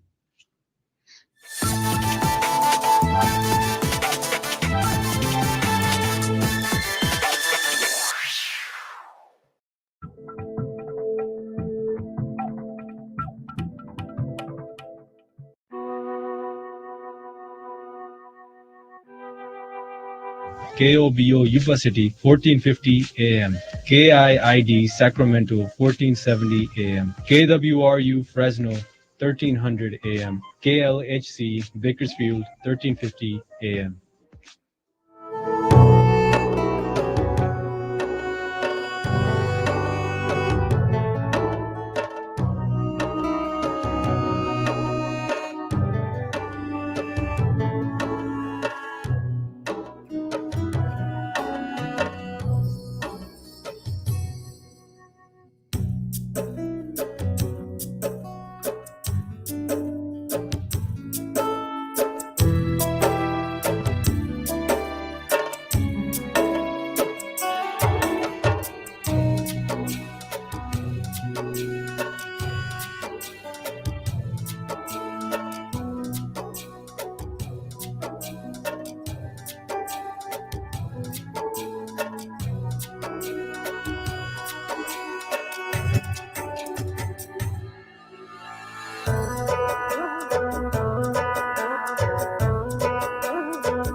ਪੰਜਾਬੀ ਰੇਡੀਓ USA ਸੁਣ ਰਹੇ ਸਾਰੇ ਹੀ ਮਾਣਯੋਗ ਅਤੇ ਸਤਿਕਾਰ ਸਰੋਤਿਆਂ ਨੂੰ ਪਿਆਰ ਸਤਿਕਾਰ ਸਹਿਤ ਨਿੱਘੀ ਜਿਹੀ ਸਤਿ ਸ੍ਰੀ ਅਕਾਲ ਸਭ ਨੂੰ ਜੀ ਨੂੰ ਆਖਦੇ ਹਾਂ। ਸੋ ਤੇ ਪ੍ਰੋਗਰਾਮ ਦੇ ਵਿੱਚ ਆਪ ਸਭ ਦਾ ਨਿੱਘਾ ਸਵਾਗਤ ਹੈ। ਚੱਲ ਰਿਹਾ ਜੀ ਪ੍ਰੋਗਰਾਮ ਇਸ time update America. Harjot Singh ji ਸਵਾਗਤ ਹੈ, ਸਤਿ ਸ੍ਰੀ ਅਕਾਲ। ਸਤਿ ਸ਼੍ਰੀ ਅਕਾਲ, ਧੰਨਵਾਦ ਜੀ ਆਇਆਂ ਨੂੰ। ਅਗਲੀ ਖਬਰ ਵੱਲ ਚੱਲੀਏ। ਰਸ਼ੀਆ ਦਾ ਪ੍ਰੈਜ਼ੀਡੈਂਟ ਪੁਟਿਨ ਕਹਿੰਦਾ ਵੀ ਯੂਕਰੇਨ ਦੇ ਵਿੱਚ ਜਿਹੜਾ ਉਹਨਾਂ ਨੇ ਇਨਵੇਜਨ ਸ਼ੁਰੂ ਕੀਤੀ ਉਹ ਅਸੀਂ ਨਹੀਂ ਪਿੱਛੇ ਹਟਣ ਵਾਲੇ ਜਦੋਂ ਤੱਕ ਸਾਡਾ ਜਿਹੜਾ ਆ ਟੀਚਾ ਆ ਉਹ ਪ੍ਰਾਪਤ ਨਹੀਂ ਹੋ ਜਾਂਦਾ we till our goal is achieved. Mariupol ਸ਼ਹਿਰ ਯੂਕਰੇਨ ਦਾ, ਉੱਥੇ ਦੇ ਮੇਅਰ ਨੇ ਕਿਹਾ ਕਿ 10,000 ਲੋਕਾਂ ਦੀ ਮੌਤ ਇਕੱਲੇ ਉਸ ਸ਼ਹਿਰ ਦੇ ਵਿੱਚ ਹੋ ਚੁੱਕੀ ਹੈਗੀ ਆ। ਪੂਰੀ ਦੁਨੀਆ ਦੇ ਵਿੱਚ ਇਸ ਟਾਈਮ ਹਾਹਾਕਾਰ ਮਚੀ ਹੋਈ ਆ ਵੀ ਪੁਟਿਨ ਨੇ ਯੂਕਰੇਨ ਦੇ ਵਿੱਚ ਉਹਨਾਂ ਦੀ ਫੌਜ ਵੱਲੋਂ ਰੇਪ ਕੀਤੇ ਗਏ, ਬਰੂਟੈਲਿਟੀ ਆ, ਕੈਮੀਕਲ ਵੈਪਨਸ ਵੀ ਯੂਜ਼ ਕੀਤੇ ਗਏ ਦੀ ਖਬਰ ਆ ਰਹੀ ਆ। ਜਰਮਨ ਦੀ ਵਾਈਸ ਚਾਂਸਲਰ ਜਿਹੜੀ ਆ ਉਹਨਾਂ ਨੇ ਇਹ ਕਿਹਾ ਆ ਵੀ ਉੱਥੇ ਕੈਮੀਕਲ ਵੈਪਨਸ ਵੀ ਯੂਜ਼ ਹੋਏ ਹੈਗੇ ਆ। ਸੋ ਟੋਟਲ ਹੁਣ ਤੱਕ ਕਹਿੰਦੇ ਵੀ 20,000 ਤੋਂ ਵੱਧ ਲੋਕ ਮਾਰੇ ਜਾ ਚੁੱਕੇ ਆ। ਤੇ ਆਪਾਂ ਜਿਸ ਹਿਸਾਬ ਦੇ ਨਾਲ ਪਿਕਚਰਸ ਦੇਖਦੇ ਆ, ਸ਼ਹਿਰਾਂ ਦੇ ਸ਼ਹਿਰ, ਬਿਲਡਿੰਗਸ ਦੀਆਂ ਬਿਲਡਿੰਗ ਪੂਰੀ ਤਰ੍ਹਾਂ ਉਹਨਾਂ ਨੂੰ ਇੱਕ ਤਰ੍ਹਾਂ ਦੇ ਨਾਲ ਰੂਬਲ ਕਰ ਦਿੱਤਾ ਗਿਆ। 44 ਮਿਲੀਅਨ ਪੋਪੂਲੇਸ਼ਨ ਵਾਲਾ ਜਿਹੜਾ ਮੁਲਕ ਆ ਉਸ ਦੀ ਬਹੁਤ ਵੱਡੀ ਗਿਣਤੀ 25% ਤੋਂ ਵੀ ਵੱਧ ਲੋਕ ਉਸ ਮੁਲਕ ਨੂੰ ਛੱਡ ਕੇ ਲਾਗੇ ਦੇ ਜਿਹੜੇ ਮੁਲਕ ਆ ਉਹਨਾਂ ਦੇ ਵਿੱਚ ਚਲੇ ਗਏ ਹੈਗੇ ਆ। ਜੀ ਬਿਲਕੁਲ। ਸੋ ਸਥਿਤੀ ਉੱਥੇ ਵਿਚਾਰਿਆਂ ਦੀ ਬੈਡ ਆ। ਉਧਰ ਰਾਤ ਨੂੰ ਇਹਨਾਂ ਨੇ ਨਵੇਂ ਹਮਲੇ ਜਿਹੜੇ ਹੋਰ ਰੂਸ ਦੇ ਦੁਆਰਾ ਸ਼ੁਰੂ ਕਰ ਦਿੱਤੇ ਗਏ ਆ। ਜ਼ੈਲੈਂਸਕੀ ਉਹ ਕਹਿ ਰਿਹਾ ਆ ਵੀ ਜਿਹੜੇ ਸ਼ਹਿਰਾਂ ਨੂੰ ਰੂਸੀ ਫੌਜਾਂ ਛੱਡ ਕੇ ਗਈਆਂ ਆ ਉਹਨਾਂ ਨੇ ਮਾਈਨਸ ਜਿਹੜੀਆਂ ਲੈਂਡ ਮਾਈਨਸ ਆ ਉੱਥੇ ਛੱਡੀਆਂ ਆ, ਜਿਨ੍ਹਾਂ ਨੂੰ ਹੁਣ ਖਾਲੀ ਕਰਨ ਦੇ ਲਈ ਕਾਫੀ ਸਮਾਂ ਜਿਹੜਾ ਉਹ ਲੱਗ ਸਕਦਾ ਆ। ਉਹਨਾਂ ਨੇ ਇਹ ਵੀ ਦੋਸ਼ ਲਾਇਆ ਵੀ ਰੂਸੀ ਫੌਜਾਂ ਦੇ ਦੁਆਰਾ ਡੈਲੀਬਰੇਟਲੀ ਜਾਣ ਬੁੱਝ ਕੇ ਲੋਕਾਂ ਦਾ ਜਿਹੜਾ ਉਹ ਕਤਲ ਆ ਹੁਣ ਕੀਤਾ ਜਾ ਰਿਹਾ ਆ। ਸੋ 2/3 ਯੂਕਰੇਨੀ ਬੱਚੇ ਆ ਉਹਨਾਂ ਨੂੰ ਘਰੋਂ ਬੇਘਰ ਹੋਣਾ ਪੈ ਰਿਹਾ ਆ ਜਦੋਂ ਦੇ ਰੂਸੀ ਹਮਲਾ ਸ਼ੁਰੂ ਹੋਇਆ ਆ। ਯੂਨੀਸੈਫ ਨੇ ਇਸ ਦੇ ਬਾਰੇ ਜਾਣਕਾਰੀ ਦਿੱਤੀ ਹੈਗੀ ਆ। ਸੋ ਉਸ ਦੇ ਨਾਲ ਦੇ ਨਾਲ ਜਿਹੜਾ ਇਹ ਕਹਿ ਰਹੇ ਆ ਵੀ ਇਹ ਆਪਣੇ ਵੱਲੋਂ ਜਵਾਬੀ ਕਾਰਵਾਈ ਜ਼ੈਲੈਂਸਕੀ ਯੂਕਰੇਨ ਵਾਲੇ ਕਰ ਰਹੇ ਆ, ਪਰ ਮੁਲਕ ਦਾ ਬਹੁਤ ਬੁਰੀ ਤਰ੍ਹਾਂ ਹਾਲਾਤ ਜਿਹੜੇ ਇਸ ਟਾਈਮ ਬਣ ਚੁੱਕੇ ਆ। ਉਧਰ ਸਵੀਡਨ ਨੇ ਹਰਜੋਤ ਸਿੰਘ ਜੀ ਨਾਟੋ ਦੇ ਵਿੱਚ ਸ਼ਾਮਿਲ ਹੋਣ ਨੂੰ ਕਿਹਾ ਸੀਗਾ। ਫਿਨਲੈਂਡ ਤੇ ਸਵੀਡਨ ਕਹਿੰਦੇ ਆ ਵੀ ਨਾਟੋ ਨੂੰ ਜੁਆਇਨ ਕਰ ਸਕਦੇ ਆ ਸਮਰ ਦੇ ਵਿੱਚ। ਉਧਰ ਪੁਤਿਨ ਨੇ ਕਹਿ ਸਕਦੇ ਆ ਵੀ ਹੋ ਸਕਦਾ ਆ ਵੀ ਇਹਨਾਂ ਮੁਲਕਾਂ ਦੇ ਉੱਤੇ ਵੀ ਜਿਹੜੀ ਉਹ ਅੱਖ ਜਿਹੜੀ ਉਹ ਰੱਖ ਲਵੇ। ਸੋ ਰਸ਼ੀਆ ਨੇ ਆਲਰੇਡੀ ਸਵੀਡਨ ਤੇ ਫਿਨਲੈਂਡ ਦੋਨਾਂ ਮੁਲਕਾਂ ਨੂੰ ਵਾਰਨਿੰਗ ਦੇ ਦਿੱਤੀ, ਚੇਤਾਵਨੀ ਦੇ ਦਿੱਤੀ ਆ ਨਾਟੋ ਦੀ ਮੈਂਬਰਸ਼ਿਪ ਨਾ ਲੈਣ ਦੇ ਲਈ, ਵੀ ਜੇ ਤੁਸੀਂ ਲਈ ਤਾਂ ਸਾਡੇ ਤੋਂ ਬੁਰਾ ਜਿਹੜਾ ਉਹ ਕੋਈ ਨਹੀਂ ਹੋਵੇਗਾ। ਸੋ ਵਾਸ਼ਿੰਗਟਨ ਕਹਿੰਦੇ ਆ ਵੀ ਇਹਨਾਂ ਦੋਨਾਂ ਮੁਲਕਾਂ ਦੇ ਇਸ ਗਰੁੱਪ ਦੇ ਵਿੱਚ, ਨਾਟੋ ਦੇ ਵਿੱਚ ਐਡ ਹੋਣ ਦੀ ਹਮਾਇਤ ਉਹ ਕਰ ਸਕਦਾ ਹੈਗਾ ਆ। ਸੋ ਰੂਸ ਜੇ ਇਹਨਾਂ ਦੋਨਾਂ ਮੁਲਕਾਂ ਦੇ ਉੱਤੇ ਵੀ ਹਰਜੋਤ ਸਿੰਘ ਜੀ ਹਮਲਾ ਕਰਦਾ ਆ ਤਾਂ ਨੁਕਸਾਨ ਯੂਰਪ ਦੇ ਵਿੱਚ ਬਹੁਤ ਵੱਡੇ ਪੱਧਰ ਦੇ ਉੱਤੇ ਹੋਰ ਵੱਧ ਸਕਦਾ ਆ। ਇਹ ਦੱਸਦੇ ਜਾਈਏ ਯੂਕਰੇਨ ਦੇ ਨਾਲੋਂ ਨਾਰਵੇ ਤੇ ਜਿਹੜਾ ਫਿਨਲੈਂਡ ਤੇ ਜਿਹੜਾ ਸਵੀਡਨ ਆ ਇਹ ਕਾਫੀ ਵਿਕਸਿਤ ਮੁਲਕ ਦੱਸੇ ਜਾਂਦੇ ਨੇ। ਸੋ ਉੱਥੇ ਕੀ ਬਣਦਾ ਆ, ਕੀ ਇੱਦਾਂ ਦੀ ਨੌਬਤ ਆਊਗੀ, ਇਹ ਦੇਖਣ ਦੀ ਗੱਲ ਆ। ਸੋ ਜੋ ਸਥਿਤੀ ਜਿਹੜੀ ਹਰਜੋਤ ਸਿੰਘ ਜੀ ਬਣ ਰਹੀ ਆ, ਜੇ ਸਮਰ ਦੇ ਵਿੱਚ ਇਹ ਦੋਨੋਂ ਮੁਲਕ ਇੱਥੇ ਜੁਆਇਨ ਕਰਨ ਨੂੰ ਤਰਜੀਹ ਦੇ ਰਹੇ ਆ ਤਾਂ ਪੁਤਿਨ ਆਪਣਾ ਜਿਹੜਾ ਯੁੱਧ ਵਾਲਾ ਲਸ਼ਕਰ ਆ ਉਹ ਇਸ ਪਾਸੇ ਵੱਲ ਨੂੰ ਵੀ ਕਰ ਸਕਦਾ ਆ। ਤੇ ਲੱਗਦਾ ਵੀ 2 ਸਾਲ ਕੋਵਿਡ ਦੇ ਵਿੱਚ ਲੰਘੇ ਆ ਤੇ ਇਹ ਜਿਹੜਾ ਸਾਲ ਆ ਰੂਸ ਵੱਖ-ਵੱਖ ਮੁਲਕਾਂ ਦੇ ਉੱਤੇ ਹਮਲਿਆਂ ਦੇ ਵਿੱਚ ਜਿਹੜਾ ਆ ਉਹ ਨਾ ਲੰਘ ਜਾਵੇ। ਇਹ ਜ਼ਰੂਰ ਇੱਕ ਚਿੰਤਾ ਦਾ ਵਿਸ਼ਾ ਸਾਰਿਆਂ ਲਈ ਬਣ ਚੁੱਕਾ ਹੈ। ਜੀ ਅਗਲੀ ਖਬਰ ਆਪਾਂ ਤੁਹਾਡੇ ਨਾਲ ਸਾਂਝੀ ਕਰਦੇ ਜਾਈਏ। ਬਹੁਤ ਵਾਰ ਰਾਜਕਨਵੀਰ ਸਿੰਘ ਜੀ ਸਾਨੂੰ ਸਰੋਤੇ ਕਾਲਾਂ ਕਰਦੇ ਰਹਿੰਦੇ ਆ ਵੀ ਜਿਹੜੀ ਰੀਅਲ ਸਟੇਟ ਮਾਰਕੀਟ ਦਾ ਕੀ ਬਣੂਗਾ, ਪ੍ਰਾਈਸਾਂ ਥੱਲੇ ਜਾਊਗੀਆਂ, ਖਰੀਦਣਾ ਚਾਹੀਦਾ, ਘਰ ਨਹੀਂ ਚਾਹੀਦਾ। ਉਹਦੇ ਬਾਰੇ ਤਾਂ ਆਪਾਂ ਨਹੀਂ ਰਿਕਮੈਂਡ ਕਰ ਸਕਦੇ, ਪਰ ਕੀ ਕੁਝ ਵਾਪਰ ਰਿਹਾ, ਕੀ ਖਬਰਾਂ ਆ ਰਹੀਆਂ, ਉਹ ਜ਼ਰੂਰ ਤੁਹਾਡੇ ਨਾਲ ਸਾਂਝੀਆਂ ਕਰਦੇ ਰਹਿੰਦੇ ਆਪਾਂ। ਸਿਗਨਲ ਜ਼ਰੂਰ ਆ ਰਿਹਾ ਵੀ ਹਾਊਸਿੰਗ ਮਾਰਕੀਟ ਦੇ ਵਿੱਚ ਕਰੈਕਸ਼ਨ ਹੋਊਗੀ। ਇਹ ਜਿੰਨੀ ਤੇਜ਼ੀ ਦੇ ਨਾਲ ਕੀਮਤਾਂ ਘਰਾਂ ਦੀਆਂ ਵਧੀਆਂ ਹੈਗੀਆਂ ਪਿਛਲੇ 3 ਸਾਲਾਂ 'ਚ, ਇਹ ਕਹਿੰਦੇ ਵੀ ਅਮਰੀਕਾ ਦੀ ਹਿਸਟਰੀ ਦੇ ਵਿੱਚ ਇੰਨੀ ਤੇਜ਼ੀ ਨਾਲ ਘਰਾਂ ਦੀਆਂ ਪ੍ਰਾਈਸਾਂ ਕਦੇ ਨਹੀਂ ਵਧੀਆਂ 3 ਸਾਲਾਂ ਦੇ ਵਿੱਚ। ਘਰਾਂ ਦੇ ਉੱਤੇ ਵਾਰ-ਵਾਰ ਲੋਕ ਬਿਡ ਕਰ ਰਹੇ ਸੀ। ਆਪਾਂ ਬਹੇਰੀਏ 'ਚ ਦੱਸਿਆ ਵੀ ਕਿਸ ਤਰ੍ਹਾਂ ਇੱਕ $1.8 ਮਿਲੀਅਨ ਦਾ ਘਰ ਲੱਗਿਆ 2.6 ਮਿਲੀਅਨ ਨੂੰ ਵਿਕਿਆ ਸੀ, $8 ਲੱਖ ਓਵਰ ਦਾ ਪ੍ਰਾਈਸ। ਪਰ ਮਾਰਗੇਜ ਦੇ ਰੇਟਸ ਡਬਲ ਹੋ ਗਏ ਆਲਮੋਸਟ ਪਿਛਲੇ ਸਾਲ ਦੇ ਮੁਕਾਬਲੇ ਜੇ ਦੇਖਿਆ ਜਾਵੇ। ਇੱਕ ਟਾਈਮ ਦੇ ਉੱਤੇ 2.5% ਸੀਗੇ, ਹੁਣ 5% ਦੇ ਕਰੀਬ 30 ਈਅਰ ਦੇ ਹੋ ਗਏ ਆ। ਤੇ ਕਹਿੰਦੇ ਪਏ ਹਾਊਸਿੰਗ ਸਟਾਰਟਸ ਨੀਅਰਲੀ 2006 ਲੈਵਲ ਤੱਕ ਦੀ ਜਿਹੜੀ ਲੈਵਲ ਤੱਕ ਇਹ ਪਹੁੰਚ ਗਈ ਆ। ਪੈਂਡੇਮਿਕ ਦੇ ਦੌਰਾਨ ਗਵਰਨਮੈਂਟ ਵੱਲੋਂ ਵੀ ਬਹੁਤ ਸਾਰੀ ਹੈਲਪ ਮਿਲੀ ਸੀ, ਸੋ ਲੋਕਾਂ ਕੋਲ ਪੈਸੇ ਵੀ ਕਾਫੀ ਸੀ ਤੇ ਲੋਨ ਬਹੁਤ ਮਿਲੇ ਸੀ ਲੋਕਾਂ ਨੇ ਇੱਧਰ ਵਰਤੇ ਹੈਗੇ ਆ। ਪਰ ਜੇ ਤੁਸੀਂ ਵਾਲ ਸਟਰੀਟ ਜਰਨਲ ਵੱਲ ਦੇਖੋ, ਜਿਹੜੇ ਹੋਮ ਬਿਲਡਰ ਸਟਾਕ ਆ ਉਹ ਬਹੁਤ ਡਾਊਨ ਜਾ ਰਹੇ ਆ, ਉਹਨਾਂ ਵੱਲ ਕੋਈ ਧਿਆਨ ਨਹੀਂ ਦੇ ਰਿਹਾ। ਸਾਰੇ ਘਰਾਂ ਦੀ ਪ੍ਰਾਈਸ ਵੱਲ ਦੇਖ ਰਹੇ ਆ ਪਈ ਜੀ, ਕਿਉਂਕਿ ਜਿਹੜੀ ਮਾਰਗੇਜ ਇੰਡਸਟਰੀ ਨਾਲ ਰਿਲੇਟਡ ਆ, ਰੀਅਲ ਸਟੇਟ ਨਾਲ ਇੰਡਸਟਰੀ ਨਾਲ ਰਿਲੇਟਡ ਆ, ਉਹਨੀ ਤਾਂ ਕਹਿਣਾ ਹੀ ਹੁੰਦਾ ਹੈਗਾ ਵੀ ਰਾਈਟ ਟਾਈਮ ਹੈਗਾ ਘਰ ਖਰੀਦਣ ਦਾ। ਪਰ ਕਹਿੰਦੇ ਵੀ ਜੇ ਹੋਮ ਬਿਲਡਰ ਸਟਾਕ ਬੈਟਸ ਇੱਕ ਦੇਖਿਆ ਜਾਵੇ BATS ITV 30% ਡਾਊਨ ਹੈਗਾ।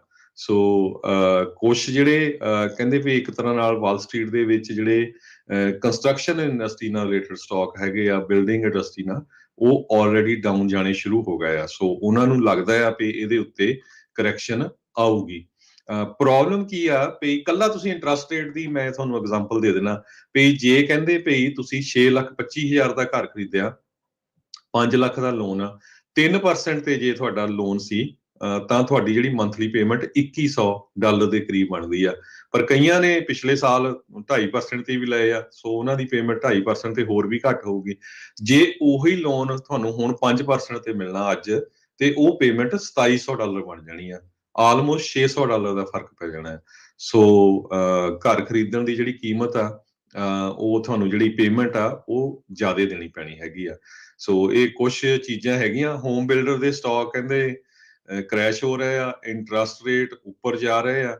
ਸੋ ਵਾਰਨਿੰਗ ਤਾਂ ਇੱਕ ਤਰ੍ਹਾਂ ਨਾਲ ਜ਼ਰੂਰ ਹੈਗੀ ਆ। ਬਾਕੀ ਤੁਸੀਂ ਸਾਰਿਆਂ ਨੇ ਸੋਚਣਾ ਵੀ ਆਪਾਂ ਕਰਨਾ ਕੀ ਹੈਗਾ। ਜੀ ਬਾਕੀ ਦੇਖੋ ਹਰ ਇੱਕ ਨੂੰ ਜਿਹਦਾ ਸਰਦਾ ਜਿਹੜਾ ਪੁੱਜਦਾ, ਜਿੰਨਾ ਕੋਈ ਕਰ ਸਕਦਾ ਹੈ, ਖਰੀਦ ਸਕਦਾ ਆ, ਉਹਨੇ ਉਸ ਹਿਸਾਬ ਦੇ ਨਾਲ ਚਾਦਰ ਦੇਖ ਕੇ ਪੈਰ ਜਿਹੜਾ ਉਹ ਪਸਾਰਨਾ ਚਾਹੀਦਾ ਆ। ਇਹ ਆ ਵੀ ਜਿਹੜੇ ਮਹਿੰਗੇ ਘਰ ਸੀਗੇ ਉਹਨਾਂ ਦੇ ਪ੍ਰਾਈਸ ਜਿਹੜੇ ਉਹ ਥੱਲੇ ਨੂੰ ਜਲਦੀ ਜਿਹੜੇ ਉਹ ਆ ਸਕਦੇ ਆ। ਬਾਕੀ ਜਿਹੜੇ ਐਵਰੇਜ ਹੋਮਸ ਆ ਉਹਨਾਂ ਦੇ ਪ੍ਰਾਈਸ ਥੋੜ੍ਹੇ ਬਹੁਤੇ ਜਿਹੜੇ ਉਹ ਘੱਟ ਸਕਦੇ ਆ। ਇਹ ਹੁਣ ਤੁਸੀਂ ਦੇਖਣਾ ਵੀ ਤੁਹਾਡੀ ਅਫੋਰਡੇਬਿਲਟੀ ਕਿੱਦਾਂ ਦੀ ਜਿਹੜੀ ਉਹ ਰਹਿਣ ਵਾਲੀ ਹੈਗੀ ਆ। ਗੁੰਜਾਇਸ਼ ਜ਼ਰੂਰ ਰੱਖਣੀ ਚਾਹੀਦੀ ਆ ਹਰ ਇੱਕ ਨੂੰ, ਉਸ ਹਿਸਾਬ ਦੇ ਨਾਲ ਹੀ ਜਿਹੜਾ ਉਹ ਫੈਸਲਾ ਲਓ ਵੀ ਕਿੱਦਾਂ ਦਾ ਘਰ ਖਰੀਦਣਾ ਆ, ਕਿੱਦਾਂ ਦਾ ਨਹੀਂ।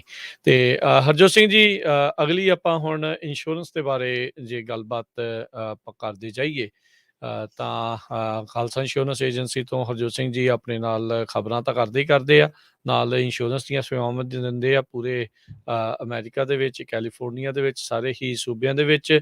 ਸੋ ਅੱਜ ਆਪਾਂ ਇਹਨਾਂ ਦੇ ਕੋਲੋਂ ਲਾਈਫ ਇੰਸ਼ੋਰੈਂਸ ਦੇ ਬਾਰੇ ਜਾਣਕਾਰੀਆਂ ਜਿਹੜੀਆਂ ਉਹ ਹਾਸਿਲ ਕਰਾਂਗੇ।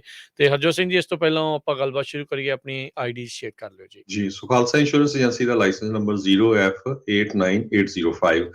ਸੋ ਆਪਾਂ ਇੰਸ਼ੋਰੈਂਸ ਤਾਂ ਬਹੁਤ ਤਰ੍ਹਾਂ ਦੀ ਕਰਦੇ ਆ, ਪਰ ਮੇਰਾ ਫੋਕਸ ਇਹ ਹੁੰਦਾ ਵੀ ਜਿੱਥੇ ਆਪਣੀ ਕਮਿਊਨਿਟੀ ਨੂੰ ਨੌਲੇਜ ਹੋਣਾ ਚਾਹੀਦਾ ਆ।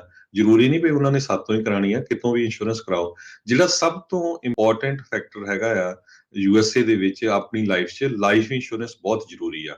ਆਪਾਂ ਦੇਖਦੇ ਆ ਵੀ $5,000 ਦੀ ਕਾਰ ਵੀ ਲੈਂਦੇ ਆ, ਆਪਾਂ ਉਹਦੀ ਕੋਸ਼ਿਸ਼ ਕਰਦੇ ਆ ਵੀ ਸਾਨੂੰ ਉਹਦੀ ਫੁੱਲ ਕਵਰੇਜ ਹੋਵੇ। ਵੀ ਮੰਨ ਲਓ ਜੇ ਕੱਲ ਨੂੰ ਕਾਰ ਚੋਰੀ ਹੋ ਗਈ ਜਾਂ ਉਹਦਾ ਐਕਸੀਡੈਂਟ ਹੋ ਗਿਆ ਤੇ ਉਹਨੂੰ ਰਿਪਲੇਸ ਕਰਨਾ ਔਖਾ ਹੋਊਗਾ। ਮੈਂ ਐਗਜ਼ਾਮਪਲ ਦੇ ਰਿਹਾ, ਇਵਨ 5,000 ਤੱਕ ਵੀ ਬੰਦੇ ਕਾਲਸ ਕਰਦੇ ਹੈਗੇ ਆ ਵੀ ਯਾਰ ਜੇ ਫੁੱਲ ਕਵਰੇਜ ਹੋ ਜਾਏ ਤਾਂ ਵਧੀਆ ਹੈ। ਪਰ ਜਿਹੜੀ ਆਪਣੀ ਸਾਡੀ ਕੀਮਤ ਆ ਮਿਲੀਅਨਸ ਆਫ ਡਾਲਰ ਬਣਦੀ ਆ ਪੂਰੇ ਲਾਈਫ ਦੀ, ਜੇ ਤੁਸੀਂ ਕਰਕੇ ਦੇਖੋ ਜਿੰਨਾ ਤੁਸੀਂ ਕੰਮ ਕਰਦੇ ਆ ਉਹਦੀ ਅਸੀਂ ਇੰਸ਼ੋਰੈਂਸ ਨਹੀਂ ਕਰਾਉਂਦੇ ਹੈਗੇ। ਬਹੁਤ ਜਿਹੜੀਆਂ ਖਬਰਾਂ ਤੁਸੀਂ ਸੁਣਦੇ ਹੀ ਹੈਗੇ ਆ, ਮੈਂ ਵਾਰ-ਵਾਰ ਕਹਿੰਦਾ ਰਹਿੰਦਾ ਆ, ਕਈ ਵਾਰੀ ਲੋਕ ਸੋਚਦੇ ਹੋਣੇ ਵੀ ਸ਼ਾਇਦ ਇਹ ਡਰਾਉਂਦੇ ਆ। ਆਪਣੀ ਪੰਜਾਬੀ ਕਮਿਊਨਿਟੀ ਆਪਾਂ ਉਸ ਫੀਲਡ ਦੇ ਵਿੱਚ ਹੈਗੇ ਆ ਜਿੱਥੇ ਰਿਸਕੀ ਜੌਬਸ ਆ। ਟਰੱਕਿੰਗ, ਟੈਕਸੀ ਇੰਡਸਟਰੀ ਲੈ ਲਓ, ਸਭ ਤੋਂ ਜ਼ਿਆਦਾ ਰਿਸਕੀ ਜੌਬ ਆ। ਆਪਾਂ ਦੇਖਦੇ ਹੀ ਹੈਗੇ ਆ ਹਰ ਮਹੀਨੇ ਕਿੰਨੀਆਂ ਜਿਹੜੀਆਂ ਅਨਾਉਂਸਮੈਂਟਸ ਤੁਸੀਂ ਸੁਣਦੇ ਹੈਗੇ ਆ। ਦੂਸਰੇ ਨੰਬਰ ਤੇ ਤੁਸੀਂ liquor store, gas station, 99 cent store, even ਪੀਜ਼ੇ, ਇਦਾਂ ਦੇ ਬਿਜ਼ਨਸ ਦੇ ਵਿੱਚ ਪੰਜਾਬੀ ਬਹੁਤ ਹੈਗੇ ਆ। ਉਹ ਵੀ ਕਾਫੀ ਰਿਸਕੀ ਜੌਬ ਆ, ਆਪਾਂ ਸਾਰਿਆਂ ਨੂੰ ਪਤਾ ਹੈਗਾ। ਜਦੋਂ ਕਿਸੇ ਨਾਲ ਵਾਪਰਦਾ ਫਿਰ ਆਪਾਂ ਉਹਨੂੰ ਫੀਲ ਕਰਦੇ ਆ, ਉਹ ਤੋਂ ਬਾਅਦ ਫਿਰ ਭੁੱਲ ਜਾਂਦੇ ਹੈਗੇ। ਸੋ ਸਭ ਤੋਂ ਪਹਿਲਾਂ ਜਦੋਂ ਤੁਸੀਂ ਜਹਾਜ਼ ਲੈਂਡ ਕਰਦੇ ਆ, ਜੌਬ ਸ਼ੁਰੂ ਕਰਦੇ ਆ, 2-4 ਮਹੀਨਿਆਂ ਬਾਅਦ ਲਾਈਫ ਇੰਸ਼ੋਰੈਂਸ ਜ਼ਰੂਰ ਖਰੀਦੋ। ਉਹਦਾ ਕਾਰਨ ਕੀ ਆ ਵੀ ਚਾਹੇ ਤੁਸੀਂ ਟਰਮ ਇੰਸ਼ੋਰੈਂਸ ਲਓ, ਸਸਤੀ ਜਿਹੀ ਲੈ ਲਓ, 25-30-40 ਡਾਲਰ ਵਾਲੀ, ਤੁਹਾਡੀ ਕਵਰੇਜ ਹੋਣੀ ਬਹੁਤ ਜ਼ਰੂਰੀ ਹੈਗੀ ਆ। ਕਿਉਂਕਿ ਹਰ ਚੀਜ਼ ਇੱਥੇ ਜਿਹੜੀ ਆ ਉਹ ਤੁਹਾਨੂੰ ਖਰੀਦਣੀ ਪੈਂਦੀ ਆ। ਜਿੱਥੋਂ ਆਪਾਂ ਆਏ ਆ ਪੰਜਾਬ ਤੋਂ, ਉੱਥੇ ਸਾਡਾ ਘਰ ਫ੍ਰੀ ਹੁੰਦਾ ਹੈਗਾ, ਕੋਈ ਪੇਮੈਂਟ ਨਹੀਂ ਹੁੰਦੀ। ਜਿਹੜੇ ਖਾਸ ਕਰਕੇ ਆਪਾਂ ਪਿੰਡਾਂ ਚੋਂ ਆਏ ਆ, ਉਹਨਾਂ ਦੇ ਕੋਲ ਖੇਤ ਹੈਗੇ ਆ, ਰੋਟੀ ਪਾਣੀ ਚੱਲੀ ਜਾਂਦਾ ਆ, ਜਾਂ ਜਿਹੜੇ ਸ਼ਹਿਰਾਂ ਤੋਂ ਆਏ ਉਹਨਾਂ ਕੋਲ ਜੌਬ ਹੁੰਦੀ ਆ। ਸੋ ਫੈਮਿਲੀ ਸਿਸਟਮ ਬੜਾ ਸਟਰੋਂਗ ਆ, ਸੋਸ਼ਲੀ ਆਪਾਂ ਸਟਰੋਂਗ ਆ, ਇੱਕ ਦੂਜੇ ਦੀ ਹੈਲਪ ਹੋ ਜਾਂਦੀ ਆ। ਸੋ ਉੱਥੇ ਨਹੀਂ ਵੀ ਜ਼ਰੂਰਤ ਪੈਂਦੀ। ਪਰ ਇੱਥੇ ਚਾਹੇ ਤੁਹਾਡਾ ਭੈਣ ਭਰਾ ਜਿੰਨਾ ਮਰਜ਼ੀ ਫਾਈਨੈਂਸ਼ੀਅਲੀ ਸਟਰੋਂਗ ਹੋਵੇ, ਉਹ ਤੁਹਾਡੀ ਸਪੋਰਟ ਨਹੀਂ ਕਰ ਸਕਦਾ। ਸਾਰਿਆਂ ਦਾ ਇਹੀ ਹਾਲ ਆ, ਹੈਂਡ ਟੂ ਮਾਊਥ ਚੱਲਦੇ ਹੈਗੇ ਆ। ਬਹੁਤ ਥੋੜੇ ਬੰਦੇ ਹੁੰਦੇ ਆ ਜਿਹੜੇ ਮੇਬੀ 5% ਜਿਹੜੇ ਬਹੁਤ ਫਾਈਨੈਂਸ਼ੀਅਲੀ ਸਟਰੋਂਗ ਹੈਗੇ ਆ। ਸੋ ਉਹਦੇ ਬਾਰੇ ਕੁਝ ਕੁ ਪੁਆਇੰਟ ਜ਼ਰੂਰ ਮੈਂ ਡਿਸਕਸ ਕਰਨੇ 3-4 ਮਿੰਟ ਦੇ ਵਿੱਚ। ਲਾਈਫ ਇੰਸ਼ੋਰੈਂਸ ਕੋਸ਼ਿਸ਼ ਕਰੋ ਤੁਸੀਂ ਹਰ ਕੋਈ ਜਿੰਨੀ ਵੀ ਅਫੋਰਡ ਕਰ ਸਕਦਾ ਬਾਈ ਕਰੋ।